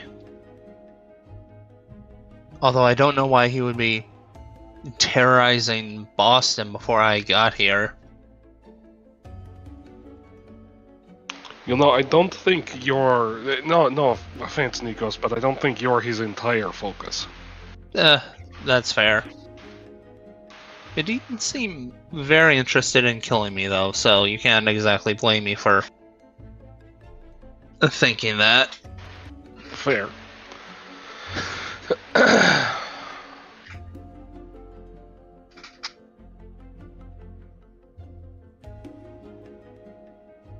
Atu, do you by any chance have any utility things that could be of use here?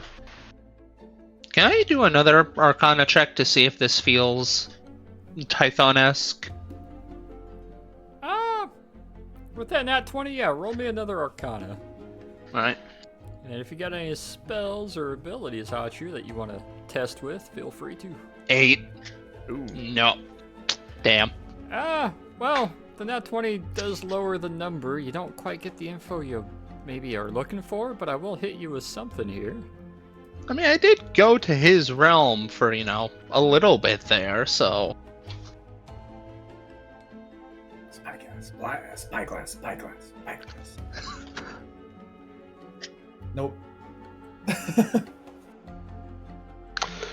I'll take it from him and also try. It's not gonna work, but I'm also gonna try. No. Nope. It's, doesn't feel like Tython. Well, it's actually a 16, but it's an 18. That's DC, isn't it? Yep. It's not Tython. It's not Greek at all, or any pantheonic, really. It feels otherworldly. great, terrible. Honestly, I don't know if that's better or worse than it being Tython. Dare I say it's perhaps a good thing that we came here. This isn't just some cryptid. This might be very serious. Mm-hmm.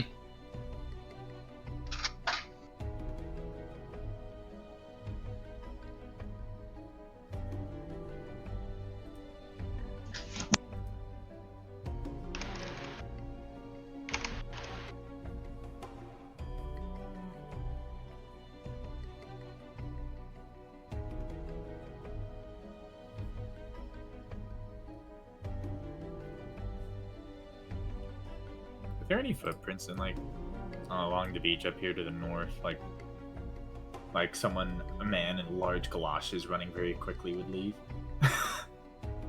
Nothing that you would need to roll or search for. Obviously, sand is kind of hard to see footprints of any type, especially as water goes up and over it. As far as further up in the sand, there's dents and imprints where likely somebody maybe ran across, but the entire beach is that to discern anything from it would be near impossible. Yeah.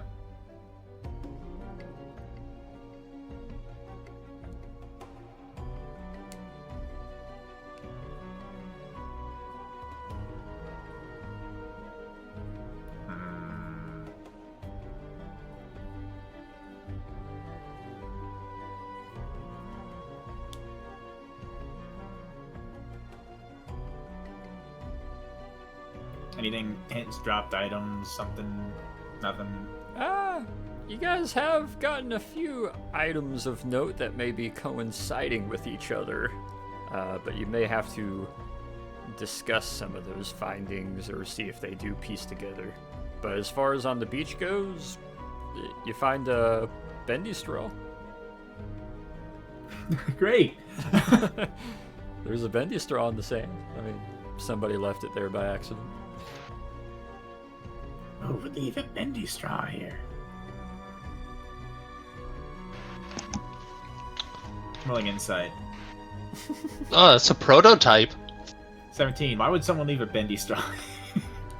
Because it fell down and then probably the blanket went over it and pushed it further down, and then as the sand has eroded and regrown and eroded, it just got more exposed and it's now just pointing up like a little bitty banner out of the sand.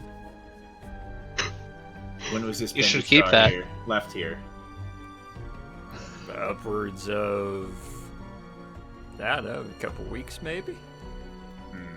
Good news. The bendy straw was invented in the 1930s. 37 specifically. I looked it up Oh, already. Yeah. Is this It's a bendy straw prototype. magical in any way? If by Are you bending for real right now? plastic and science, yes, it is. I mean, it's from the future, so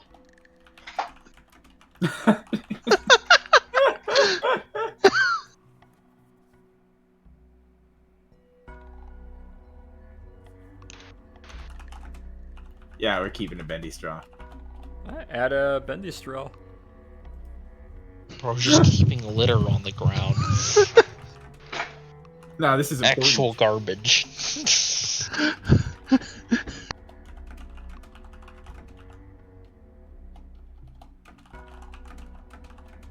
What color is this bendy straw? White. White? Yeah. well, we got his address at that warehouse district. Should we go check that out? I found a straw. Also, yes. Congrats on your treasure.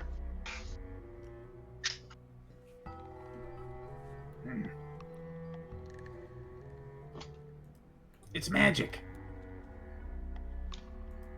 It is? I mean, look how it bends. Huh. I imagine instead of bending it, he's doing the bendy pencil thing. Oh no. Wait, alright, yes, it's magic. See? It's magic.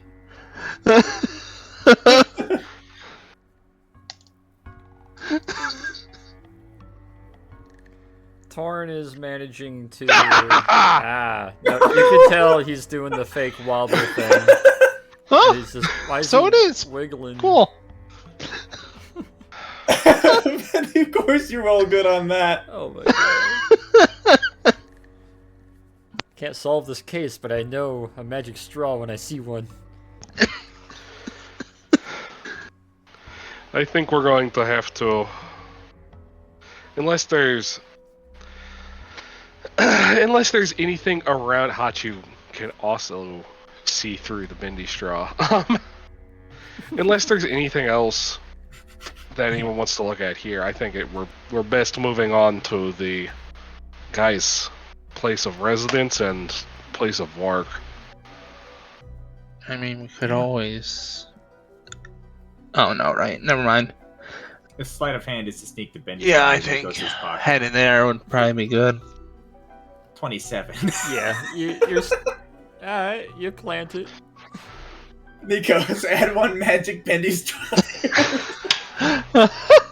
All right. Unless your perception can beat a 27. Or you're in that. No, I'm not gonna bother. Yeah, you planted on him. Hey, Nikos, look a boat. Before we leave, and presumably in the session, I want to ask this police officer right quick whether or not he's heard of the Golden Dawn. Kind of looks to you with like a. That don't really ring a bell. Alright. Some sort of liquor company? Sounds almost a bit Asian if you ask me. They have a mad gin. Huh. Yeah, I'm not really a gin guy myself.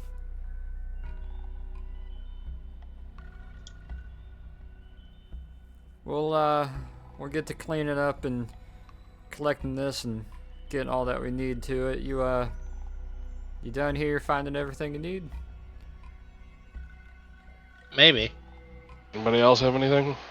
No, No. I'm good. Yeah, alrighty then.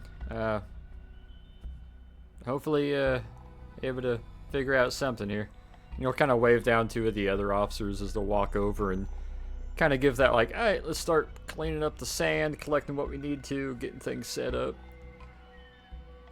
Do any of you gentlemen smoke? One of them gives a sort of a nod, like, yeah. Why?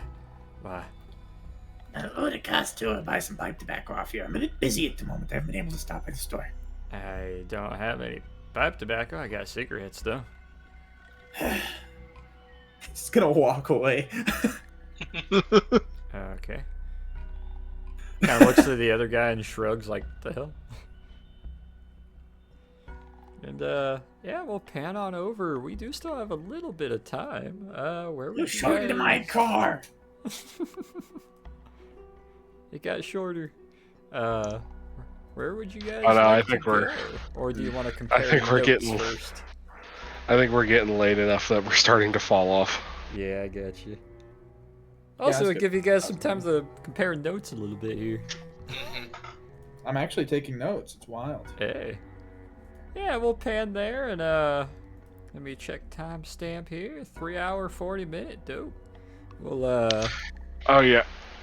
For those of you who care, my Legends lore on the Landcasts was that the Landcast was a Canadian frontier family name who helped settle and found central Canada, now the monstrous seclusion region. They ended up becoming one of the top names in Canada in the late 1700s, and through the 1800s, they ended up being the main name for horse provisions and trading for the Canadian Mounted Police and Army, as well as the Roundhead Cavaliers under Cromwell. Family name. At the end of the American Civil War, the family lost nearly all title as it was stricken from them in reparations to the Golden Circle, who through the U.S. Army sued William Cromwell and his endeavors for military occurrences in the Dakotas in the late 1860s. Jesus. That explains. I'm assuming that's a lot of Dead West lore. Oh yeah, that's a Big chunk of Dead West. That explains the poor man's rich house. Mm-hmm. But with that, we'll pause the recording here, and we'll call that a session till next week. You guys may also find yourselves with Mr. Leroy showing up once again, so we'll see how that goes. But till then, catch you next week.